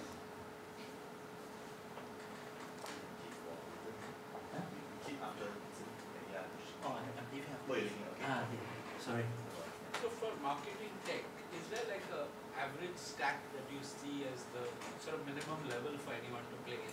For example, for example, one email engine, one Google, one Facebook. So what would be the basic sort of stack that is needed to get? Depends on your budget. So Facebook is still by far the cheapest, and I'm sure a lot of you haven't tried the video marketing yet. Right, Facebook always come out with different like canvas ads and stuff. You try. Some depends on your target audience. Okay, it's all about experiment. Marketing is all about experiment. You put in some money and see which one works. Once you find something that works, keep on and thumb that one until you exhaust it. Yeah, that will be my spirit, my way of doing that. Yeah. Since there's so much ways to do this, and so much tools to use, how could I have a more effective reporting to give like an overview of the whole thing? No, okay. Reporting part, right? You can you send me a message if you want to know more about different type of reports, but depends on your business. So if there's a lot of things that you can start from. That's why I start with this one, your CAC and your LTV. So these are the two basic ones that's very easy to calculate. So you go back, you look at your business, right? How much your customer, how much money you make from each customer, and then you look at how much you spend to acquire them. If you spend more than what you make from them, there's no point already. So something is broken. Yeah, then you can optimize the funnel. You might want to say, okay, I'll give you an example, right? If you advertise on Facebook, okay, it costs you about, I think at the moment, 30-40 cents per click sometimes, okay, if you didn't optimize it. Average, let's say 30 cents, right? How much you pay, you advertise on newspaper per day? Classified ads, you buy one small corner there, local edition. You can easily go 300-400 ringgit per day, you know. What happened next day? They become nasi lemak wrapper, right? So you don't see that. So the lifetime of the ads is only like maybe one morning. Yeah. So that's where you calculate your customer acquisition cost, right? If you do a television or radio ads and then you can bring in a lot of users, like we did one radio ads before, we spent about 5,000 on a campaign, but we get 5,000 users, for example, okay. Then our customer acquisition cost for that day, that particular campaign is only $1, so it's worth it.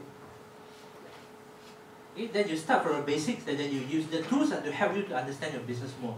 Don't get too mesmerized or overwhelmed by those tools. Yeah, there are a lot of people, they try to sell you tools anyway, right? Yeah. I'll take two more and then I'll pass you later. Yeah.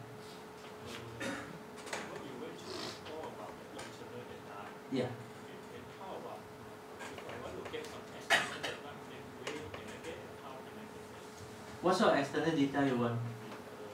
Related to my business. Okay, that's what we call competition intelligence.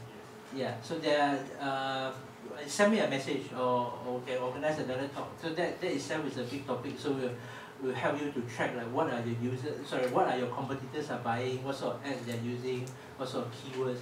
Maybe Vincent will give a big, you can learn a lot from the SEO tactics as well. Okay, it's beyond the scope of today's talk. Last question. Like time value. Yeah. Except for unless you have the historical data, Uh-huh. you know what is average time value. Yeah. But for some consumer products, it is the need is repetitive. Yep. So how would you know what is lifetime value if you just set up the website? No, your lead is repetitive, but do you know you have a way to uniquely identify each customer? If you don't have that, it's okay. Then you start tracking from now. Yeah, that's fine. But I mean, most of you are in the business long enough to have again, you have a gauge like how much they are willing to spend, how much they are spending per transaction. And if you really don't have data, you just collect 1 month of data, you have a clue, right? That data may not be perfect, but at least you have some sort of sense, and then you don't spend too much on your CAC first. Yeah, that'll be my advice. Okay? All right. Thank you very much.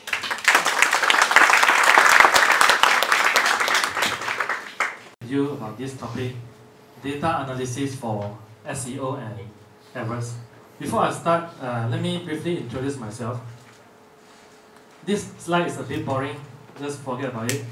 Remember, I studied in TAR College for 4 years and then I'm working in Singapore as a web developer for 1 year. Okay, as a web developer in the biggest e-learning company in Singapore. And then in 2008, I started my first small gift shop nearby TAR College. because I studied there. I was a bit naive because I thought that by opening a small shop there, I should be able to get some free traffic, free walk-in customer, and purchase our gift. But the realistic is, I open my shop from 9 to 6, no walk-in customer. Sometimes the lalat, they will fly in. Why? Because our shop is just behind this dirty food court. Then I open my shop from 6 to 10. Hopefully the student, they go mama, they will come in. But no walk-in customer. So after 6 months, we cannot survive, then we have to close down. And then we moved back to Klang, which is my hometown. And luckily with the family support and the friend support, we managed to resume our business. So from there onward, I started to learn about online marketing, SEO, AdWords.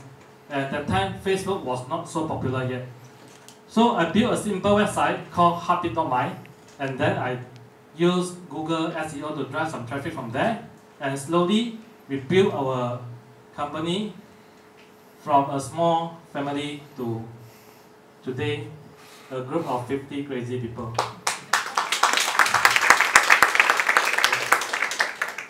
So currently we have 3 companies focusing on photo and gift printing businesses.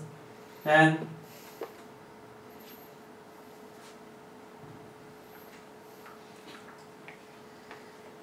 this is my journey from 2007 to now. And since 3 years ago, we have been awarded as Golden Eagle Award, Singju Business Excellence Award. And last years, we won the 3rd place in this top e-commerce award by SITEC. And then this MSC Apita Award, the best of startup companies. And we have a company called Princess, was chosen as a participant in Magic from 1,200 applications from Southeast Asia. And Magic also sponsor us to Stanford University and bring us to Facebook and Google Office. And last year, we have secured the CIP 500 grant or 500,000 from government to grow our business. And these are all the newspapers about our gift, ideas and stories. And we have been featured by BFM and also Google. So Google use us as a success story to share with their customer how we use Google search engine and AdWords to grow our business from 0 to something. And everything started with SEO and AdWords. Okay. So today I'm going to share with you about this SEO and AdWords. I will touch about these 3 simple steps, one by one. And then please pay attention.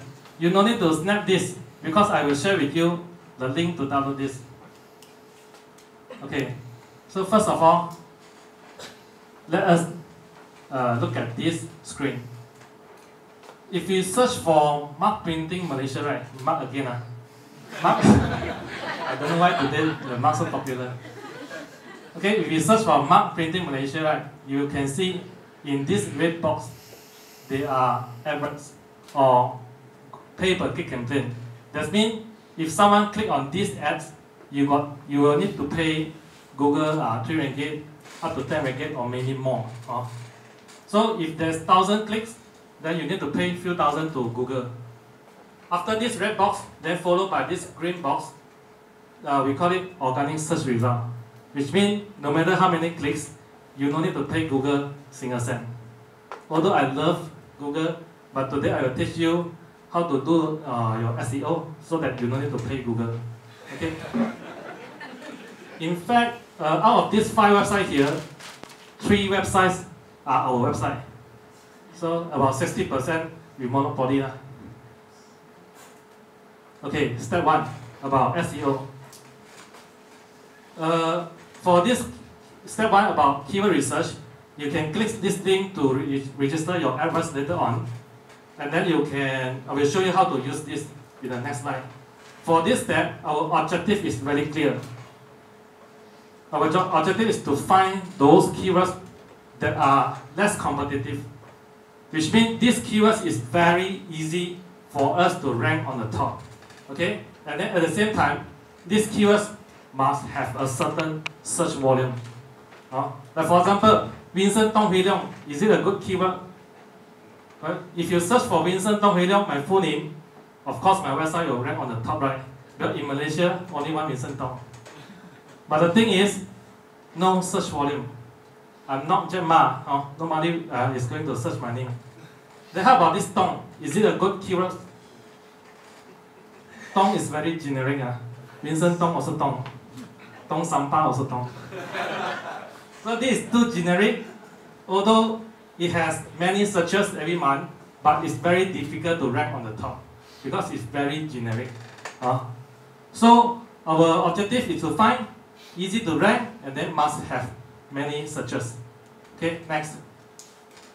If you have registered your AdWords, just go to this tool, drop down and click on the keyword planner. You will see this tool is free.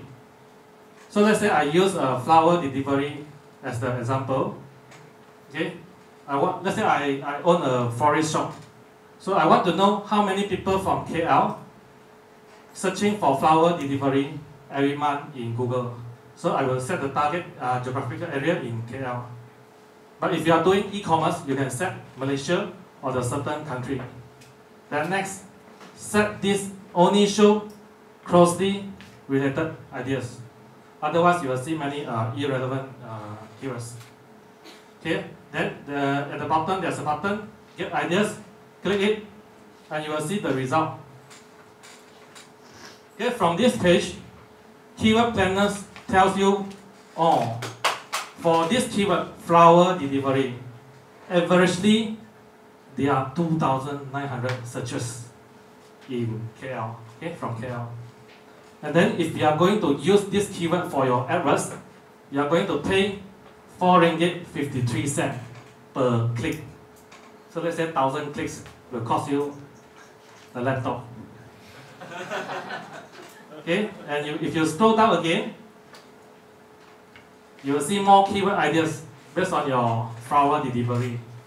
From here you see, actually I can also use same day flower delivery as a keyword. You can generate more keywords from here.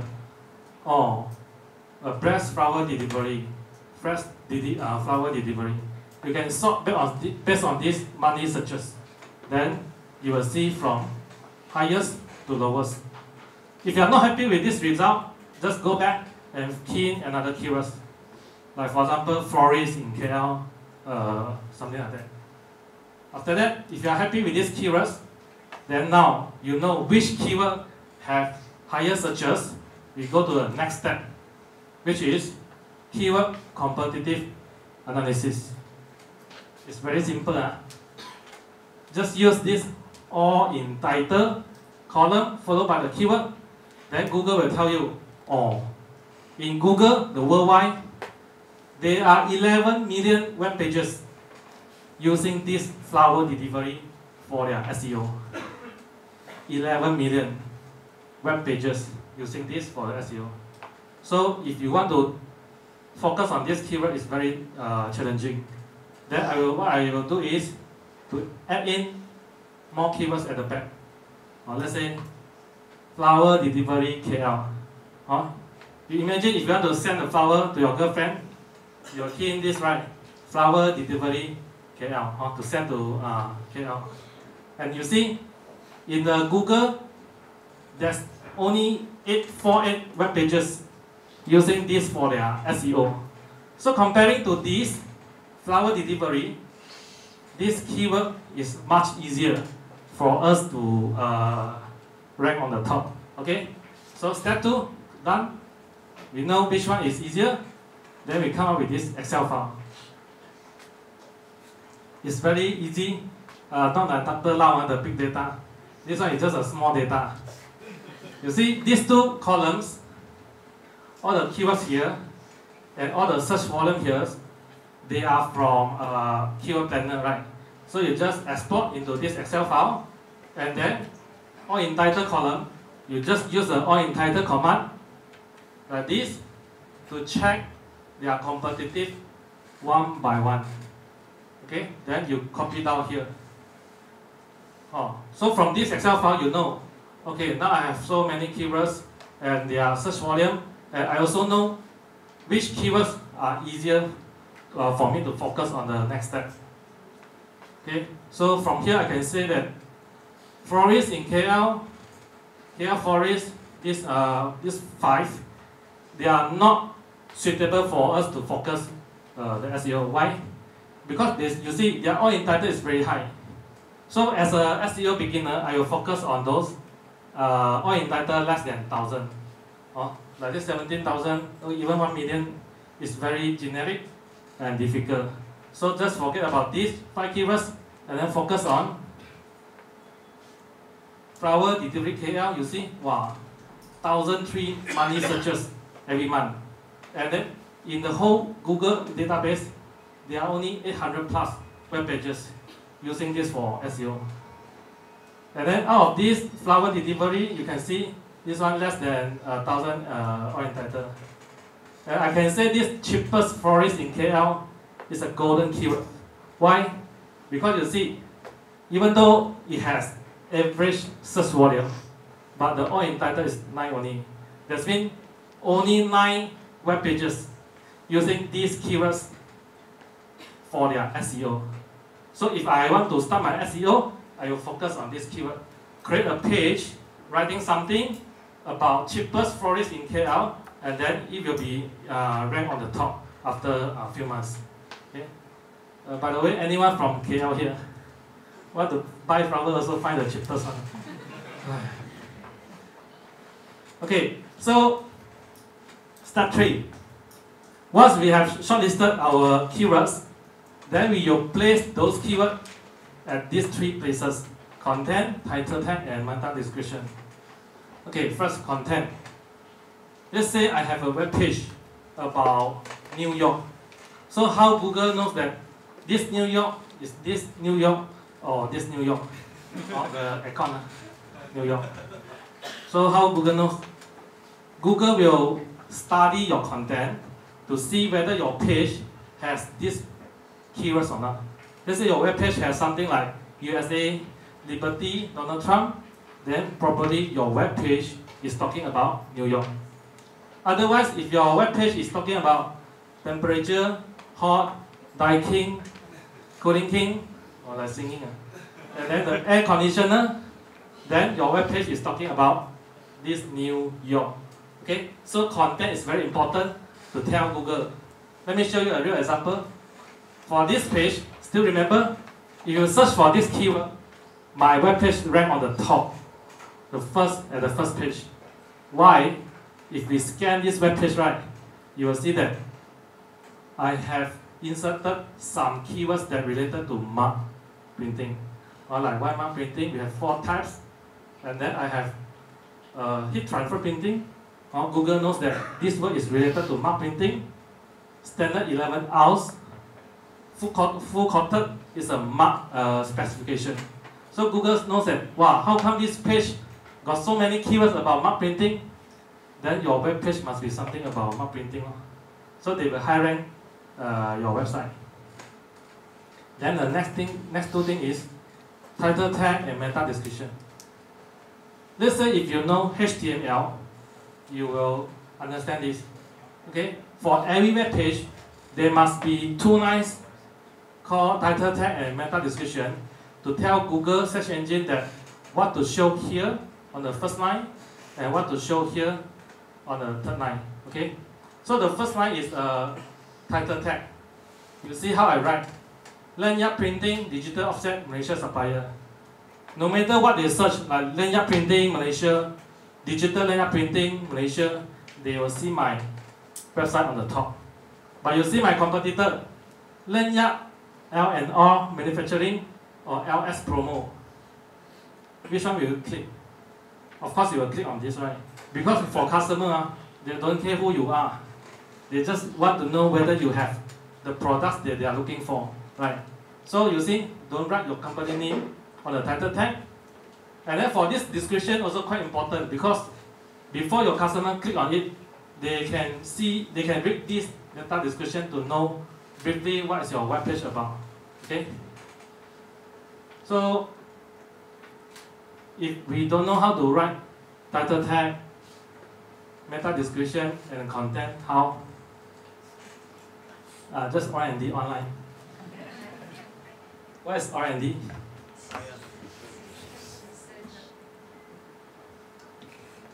Drink water. R&D stands for rob and duplicate. Okay, how to rob and duplicate? Don't get me wrong, I'm putting this picture because I see some empty space at the bottom. So I just go Google and search. So how to rob and duplicate from your competitors? Just go to this website, google.com/NCR. Stand for non-country restriction. Because sometimes our Google setting, right, when you go to google.com, they will redirect you back to google.com domain. So whatever result you search, they will return you Malaysia website, Malaysian standard. But you go to this and search your keyword, they will return you the world-class competitors. They are ranking #1 internationally, like Li Zhongwei. So they must be doing something very good, right, in their SEO. Just go and read how they write their title tag, meta description and content. Rob, spin, restructure, and write your own copy. But make sure 70% different from the original copy. Because Google hates duplicated content. They hate copycat. Okay, just drop and duplicate it from there. So summary, SEO is quite simple. You just do your keyword research using this keyword planner to see which keywords has high searches volume. Then next, use all in title to see which keywords are easier to rank on the top, and then come up with your Excel file, and then create a web page for the particular keywords, and then put the keywords on the title tag, meta description, and for the content, write something related to it. Then your web page will rank on the top. Okay, next, I will be sharing about AdWords. I will share with you how we spend more than $1 million on AdWords, and then how we generate 8-figure revenue from there. Okay, as I mentioned just now, when we search for these keywords, right, magic mark printing, you will see 1, 2, 3, 4. 4 listing here. They are AdWords with this AD. But you see, out of these 4, how come Epson also here? Epson ads is something not related to my search term. But they are still here. But you see how I write my ad copy. 3 days delivery. One thing, customer always want fast quality, and also they want cheap. So if you write 3 things here together, sure got one kena them. 3 days delivery, wow, fast oh. With quality printing, wow, quality oh. From 8 ringgit each, wow, 8 ringgit oh. Competitor give 10 ringgit, they give 8 ringgit. So sure got one kena. After that they see this ad, wow, is what I want. They will click and go into this landing page. So this landing page is 100% about magic mark printing. Okay? Then they see the picture, read the description, scroll down, they see, they watch this YouTube video, and then we provide 8 reasons why must buy from us. Then followed by inquiry form. So for this inquiry form, we will ask them to fill in their information, how many quantity, printing size, and so on. Why? Why we don't ask them to make payment online? Because our gift printing, the price can be different based on the quantity, printing size, sometimes delivery time. You want fast, of course expensive. So they fill in here, and then our salesperson will receive email. Okay, and then next, they will call and follow up. So this is our flow. They fill in the form. Then we'll call them. Hi, I'm who from this company. We receive your requirement, inquiry. Then we'll prepare your quotation. So please check your email later. So if they check, they're happy with the customer service, they will provide us the AdWords. Then we will print a sample for them. They're happy with the sample, they make payment. After that, and they approve the sample, we will start the printing and deliver out. Okay, so it's very easy, right? For errors. Then how do we calculate our ROI for our errors? So let's say this one CPC is a cost per click. 1 click is about 2 ringgit. Let's say when they click on your ad. So 100 clicks is about 200 ringgit. That means 100 visitors click and land on your web landing page. If there's only 1%, that means 1 customer only out of 100, they buy your product. And this customer purchase 100 pieces of map worth 1,000 ringgit. Then our cost for this map, cost of goods sold is 300 ringgit. Then that means we have 1,000 revenue, deduct the cost price, we earn 700 ringgit. Then we need to pay Google 200 ringgit errors. 700 profit, deduct 200 ringgit errors, we earn 500 ringgit profit. I can say that, oh, for this case, I spent 200 ringgit to Google and I made profit 500 ringgit. Is this a good ROI? If spend 200 ringgit, earn 500 ringgit, you still need to cover your admin fee, your rental, your utility, and also you need to pay tax, and then some depreciation of your machinery. So definitely this is not a good ROI. Then how do we improve it? Okay, so let's say we calculate the formula again. Cost per click, how to reduce from 2 ringgit to 1 ringgit. You see, Google love quality ads. They love relevancy. If they search for magic mark printing, I show my ad as a magic mark printing, right? But some of the customers, they show photo printer. And some of the magician, they show magician live lesson. It's not related, right? So if they are not related, their cost per click is very expensive. So I have related ad copy, a landing page, then my cost per click is can be reduced from 2 ringgit to 1 ringgit. That means total I pay 100 ringgit to Google only. Then next, conversion. How to improve the conversion from 1% to 2%? That means 100 come in, 2 will buy. Okay. So for our website, right, need to show clear picture, description, YouTube, and if we have happy customer testimonial, just put there. And also, if you want some award, also can put there. And make sure your website is mobile responsive and also good UI UX. So make sure it's nice to see, easy to use. Then they see, they're happy, they're confident, they will buy. So you can increase from 1 to 2. Then how about this purchase? How to improve from 1,000 ringgit to 2,000 ringgit? The concept is like a KFC. The a la carte is always more expensive than combo, right? So you tell them, oh, buy more, save more. Buy more, free delivery. Okay? Then the cost, how to improve, how to reduce your cost. So make sure your management is good. Or they come here from 9 to 6, not for chit chat, not for Facebook, watching YouTube, playing Facebook. Make sure they have delivered their productivity. And then for production, make sure the rejection rate is very low. Make sure they speed up the printing period.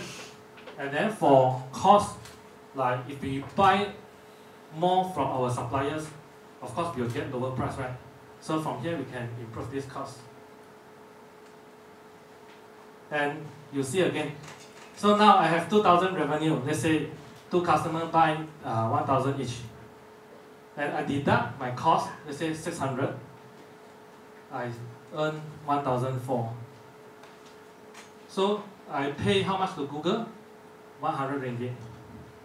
So in this case, I can say that I spent 100 ringgit for average. I make profit of 1,003 ringgit. If this ROI is this ratio 1 to 13 is healthy, is proven, then if you notice that your staff still got free time to play Facebook, chit chat here and there, watch YouTube, just spend as much as we can to conquer the market. Okay? So this is also 13 times, right? If the market is not saturated yet, just spend as much as you can. So before I end my story, let me share about this time and money. Remember when we started our business, we got time but no money. Why? Because no business, no customer, we are very free. Then no money, no business, no money. So I spend my valuable time to learn about how to build a website, how to drive traffic from SEO. And then I bought a lot of books, attended many courses, and then I also read a lot of online articles to improve myself about online marketing. Then slowly we grew our business. Now I got no time, but got money. Why no time?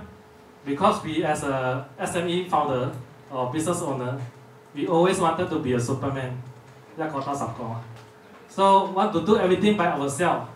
Of course we got no time. But we earn little money, so I will spend a little money to hire people to help us. So we got enough time to focus on other things. Then as business grow bigger and bigger, we got more time now. Because got many people joining us, helping us, then we also earning some money already. We will spend the money to hire more professional partners to help us. Positive attitude, capable and committed to grow together with us. What else? If we got no time, no money, no honey, don't worry. Just come to SITEC. They organize many seminars, and today is free. And they invite many experienced people to share about their experience, skill, and information. And also they help us to build website to grow our business from local to global, from offline to online. Okay. So that's all my sharing today. To download this PowerPoint, you can snapshot this. Just in case you not understand my English, a bit rojak. So just make sure you snap this, go to this link. You know why this thing is very long? Because I want you to snap. And then share this with your friend. Normally we offer 20% discount, but today we offer 40%. Just use this voucher code SITEC40 before end of this year to create your own gift, t-shirt, masks, puzzles, phone case, and so on. That's all my sharing. Don't ask me whether I have twins or not. Yeah, I have a twin brother somewhere around there. 95% look alike. Okay, so yeah, thank you. So is there any question for Mr. Sunny and Mr. Vincent?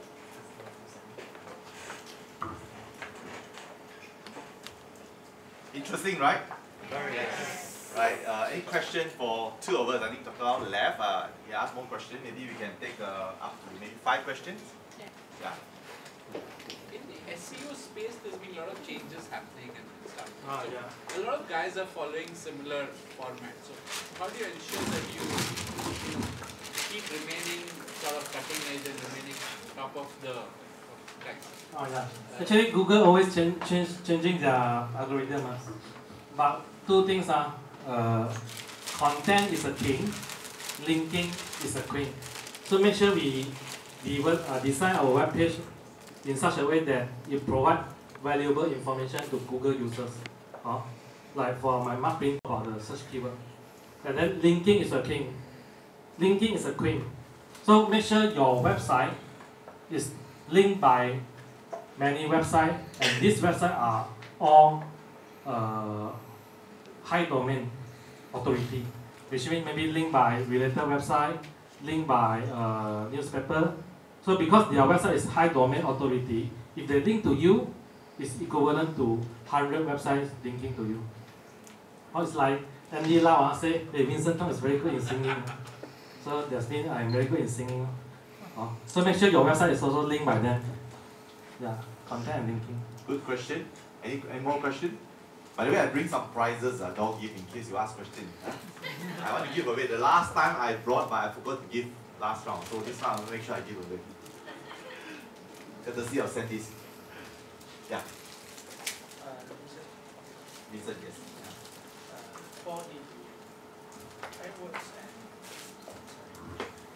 For the AdWords and the data analysis, sounds like it's more on own website compared to if I am selling like Sunny 85% in marketplaces.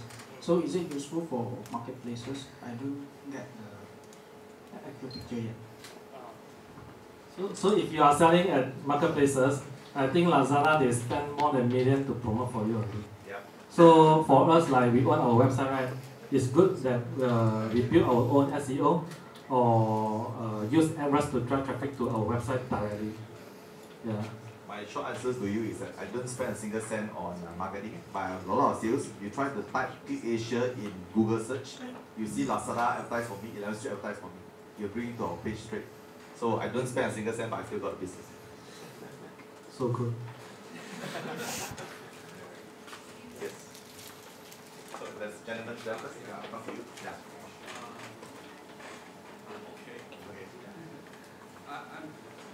I'm seeing a lot of brands doing, the bloggers sharing, the social influencer sharing. But some of the bloggers I'm observing is they do solely reviews. I'm not sure that how's the solution to this. Is that a viable solution, or should I go for more popular blogger or social influencer to blog for us or something? Yeah, let me answer this. Actually, we own a website called Princess.com, and then we also engage many bloggers to blog about us. How they blog about us? You write something about us, I give you 50 ringgit cash voucher. Then you purchase something. So then you purchase something, you receive something already, let's say a mark, you blog again, I will give you another 50 ringgit. So in this, they will like advertise for us. But make sure that this blogger has certain minimum criteria. That means they are not new, they have a certain traffic to their website. You can use similarweb.com to see their website traffic. And then also their website is a high domain authority. You can use you go Google and check domain authority checker. You will see a web page. You key in their URL, then you will see their website has 40, 30 domain authority. Then only engage them. Outside got many new bloggers. Chin-Chan also can blog, but useless one. I think my short answer to it, let me add on, is the type of product, what you sell. Whether if you're selling fashions, I think if you get important authorities to wear your fashion and blog about it, it helps. If you're selling technology products, you probably look at tech review sites, right? So it all go back to your products first. Yeah. Next question, yes. If we look into services, do you intend to render a services website, or we actually is running services like, for instance, training or workshop, or maybe financial services? So how can we utilize, like talking about Lazada or others websites that we can that we do need to fork out on marketing costs? Is there any? Let me try to take this. Okay. I started the business, of course, if you look at the services, I would say that the best to answer is to have your own website. You have to build from the beginning, right? If you want to sell physical products, especially technology product to start with, because I started computer default used to be Leilong, now it's Lazada, right? So you go with the technology website first. A good example, many of you know Hermo, right? Hermo is number one, so-called the beauties right now for the skincare and beauty products. So they don't participate in marketplace, but they're doing very well also. Alright, some of you may know Christine, some of you may know Fashion Valley right now mentioned. Those are individual websites. They sell products. Some lawyers I came across, they started to have website to offer lawyer services for people who are smaller job. there's an aggregator of lawyer, aggregator of consultant. Those are our services, training alike. So those you need customized website. You come to Lazada 11th Street, it doesn't make sense because in the first place, I don't think they have a dedicated category for your products. Sometimes they can't even charge you. You know marketplace, right? There's this certain category of this product charge certain percent, but this product may not be. Then they will also not spend time to promote a keyword for you because your services is customized. So for customized services, I would still recommend you use your own website, you build your own website. You can even start with free things like Facebook first. Some old days people use blogging, right? Bloggers site to start first. Hope I answer the question. Yeah, let me add on. If you are doing your providing service, right, you can see how we do for this 123 Cheese Don't Mind. It's actually a photo booth rental service. If you search for photo booth rental, photo booth KL, photo booth Malaysia, you will see our website ranking on the top. And then when they click and land on our website and submit the inquiry, then you will follow from there. How to build a website? Just install WordPress. WordPress is a free application, blog application to build your simple website. And then you install Divi theme. It's very popular now. With this Divi theme, without any knowledge in HTML, you can create your website easily. Sunny, you touched about omni-channel just now. Yes. The digital omni-channel today, the buzzwords today is WhatsApp, WeChat, and so on. And we know that basically even Instagram today is getting ready for that advertisement. Where are you guys up talking the website, after talking about Lazada and so on? But these are the new channels that are coming in. You guys looking into that as well? Okay, when you talk about omni-channel, I think the fundamental thing that we don't see in Malaysia, anyone is doing very well omni-channel yet, is because first, you must have a physical store, the old brick and mortar business. Many of us in this room already have some kind of physical old business. Some started with pure online. Okay, you need to integrate first your back end of your offline and your online friendly first. Some people's product, they don't even sell the same price on and off. It creates a problem for customers. Then you have a lot of customer confusion. So the next question you ask is that you use WhatsApp and all those are marketing tools that you use to get them in. My first question, when you want to build any omni-channel, you must first have design your backend layout, your whole backend first. If you come from an offline, you make sure your offline is friendly to the online. Cater for that first. Then you start having a store to cater for O2O, I call it. Be it an online order, offline collection, or offline order, online delivery back home. So this is the fundamental, and that integrate a lot of software at the back, from your ERP application, your front-end interface, your linkage to marketplace, but marketplace will not allow you to do that today. But I think there is some differentiation that if you are in this business, you may want to consider to have a differentiation forward. So I hope I answered the question. But when it comes to WhatsApp, marketing and so on, you see many of us are in marketplaces today. Marketplaces don't give you their email address. You only know the customer name, where they stay, and phone number. But you can start doing marketing. Of course, you need to be very clever about PDPA. Data. Nobody talk about data protection PDPA today. I just want to highlight, right? It's permission-based. You can have all my data I buy from you, but do you know when you sign a contract with Lazada 11th Street, you're not allowed to call the customer? That's right. The customer's right in the contract belongs to them. But somehow, in Malaysia context, somebody in the data protection, there's two approaches. One is called opt-in, one is called opt-out. Okay? If I send you a message, because you already buy things from me through Lazada, right? If I send you a delivery note, you say that if you want to, this is about your delivery, you just place order, we're going to deliver to you for so on and so forth. But if you don't want to receive future message, you please opt out, click below.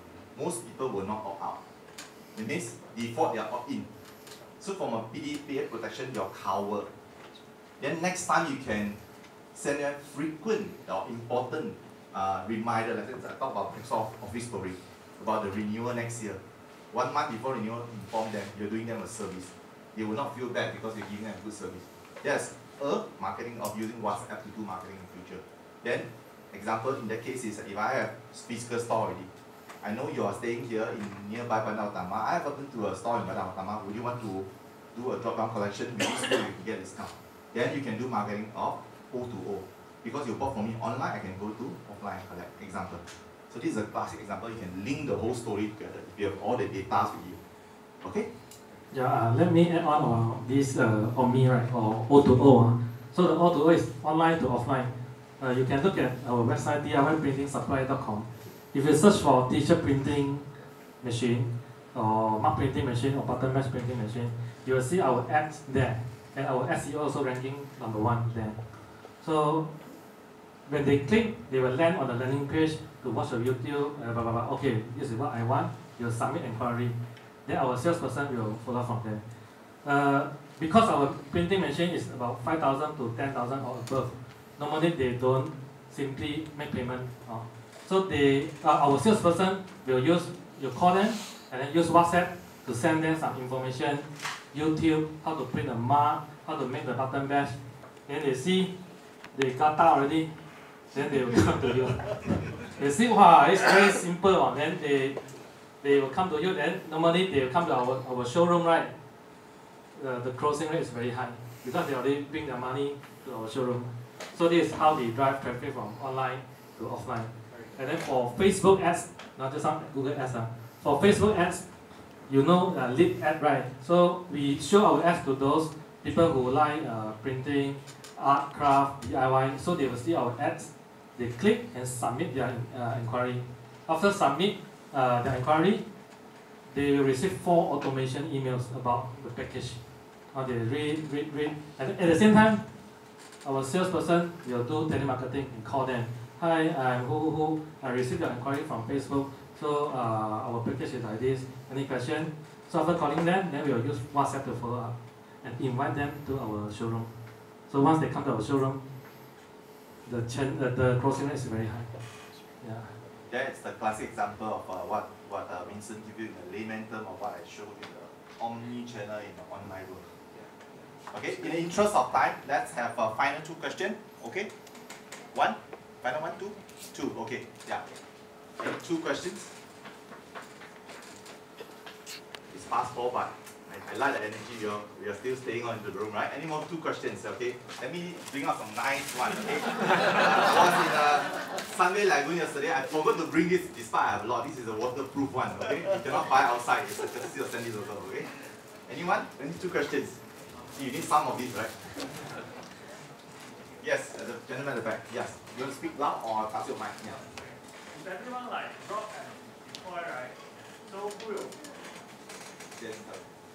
If everyone drop and duplicate or deploy their strategies, then who will win? Because the SEO only like top 10 now, right? So how to like compete with other people? Actually, Google has 200 plus factors to determine our ranking. So the title tag, the content, the meta description, there are 3 of them.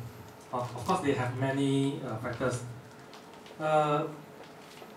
Won't be the same one. If they copy exactly the same as you, the ranking factors got 200 plus. So make sure your website has good content, and then your website has many inbound links from relevant websites. Okay, let's say you are doing gift, right? So you have many links from florists, from hamper, from those sales.com or viralcharm.com, because their website is high domain authority. So by having these inbound links, it will boost up your SERP, search engine result page. You must also make sure you rock from the best, right? Rock from the best. International level. Actually, Malaysia, not many people know SEO. You simply do closing my eye, also can rank on the top. Yeah. You go Singapore, you see, dentists also do SEO. But here we don't have. One of the tricks I want to share in my 20 years experience in marketing is I always tell my team, right, don't copy from your current competitors. Never. You try to innovate, copy from other industry to your industry that's relevant so that you stay ahead of competition. If you rob or you copy from people, make sure you copy and like what Vincent said, you improvise so that you are the new leader. Don't copy and blindly and you want to be undercut the price. You are going a bloodbath game, right? Yeah, thanks. Copy the mistake. Yes. Last question, right? Yes, gentlemen over there. Yeah. Just to continue on the PDA question. Yeah. So, when we open an online store, right, can you, or on say, for example, marketplace, right? So, marketplace itself can capture only the users or customers, correct? So, on merchant side, can they actually, what you call them, direct customers with them? That's pre-sales. Can we do that? Okay, let me qualify that. The answer is that yes and no. If you open in Leilong, you can do anything you want. You can even invite customers to come to yours. Leilong charge you a fees and they just like advertisement site in a way. And Muda, you have every right to transfer the customer. With the exception of a few like Lazada and Malaysia, when you sign, they always say that the customer belongs to them. You are a seller, you fulfill on behalf. Alright? In that case, in a PDPA, have you actually tried, how many of you got called by Lazada customer service and sent you emails that don't call the customer, we will manage for you, right? Have you, how many Lazada sellers in the room here? Sometimes you have after sales customer service, you by right the first level customer service should be Lazada, not us, correct? And they will always within the 14 days, you hope they won't come back. Yeah? That's understanding. By right, Lazada say that their customer belongs to them. Okay, if you call them, they will send you a threatening email to say that why you contact the customer. They will send you. So Lazada have that, they practice that very well.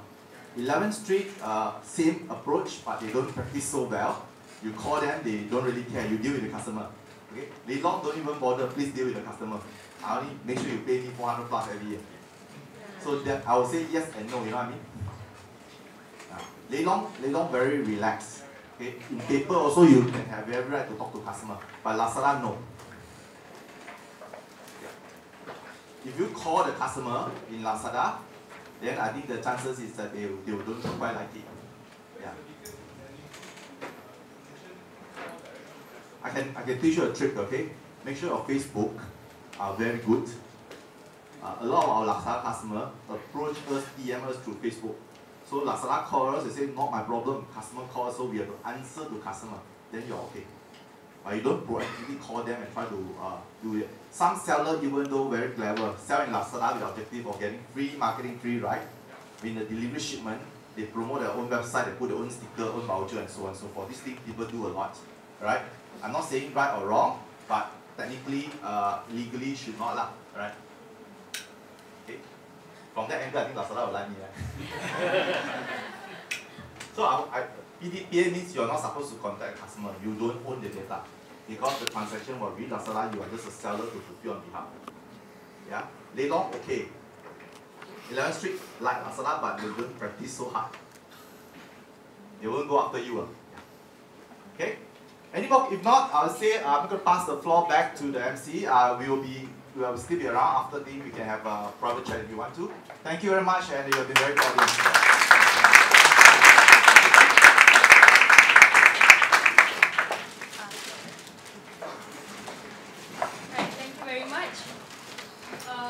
So normally after any e-commerce classes, we actually have a marketing info sharing session. So if you would like to share about what you do, you can just email it to us at eclass@sitec.com.my. Today we actually have one market sharing info session by Story where they help you with cash flow. So to know more, you can go to their booth. They already gave out some brochures for you. And yeah, so our next classes would be on the our next class will be pengurusan product as well as CRM and customer service, which is next month. And if you're interested to master Facebook advertising, do not forget to be the first 20 packs and you can enjoy the special price. And to remember, if you answer the survey question, you will actually win some of this, so good luck. So thank you everyone, enjoy yourself, and let's take a group photo outside. Thank you.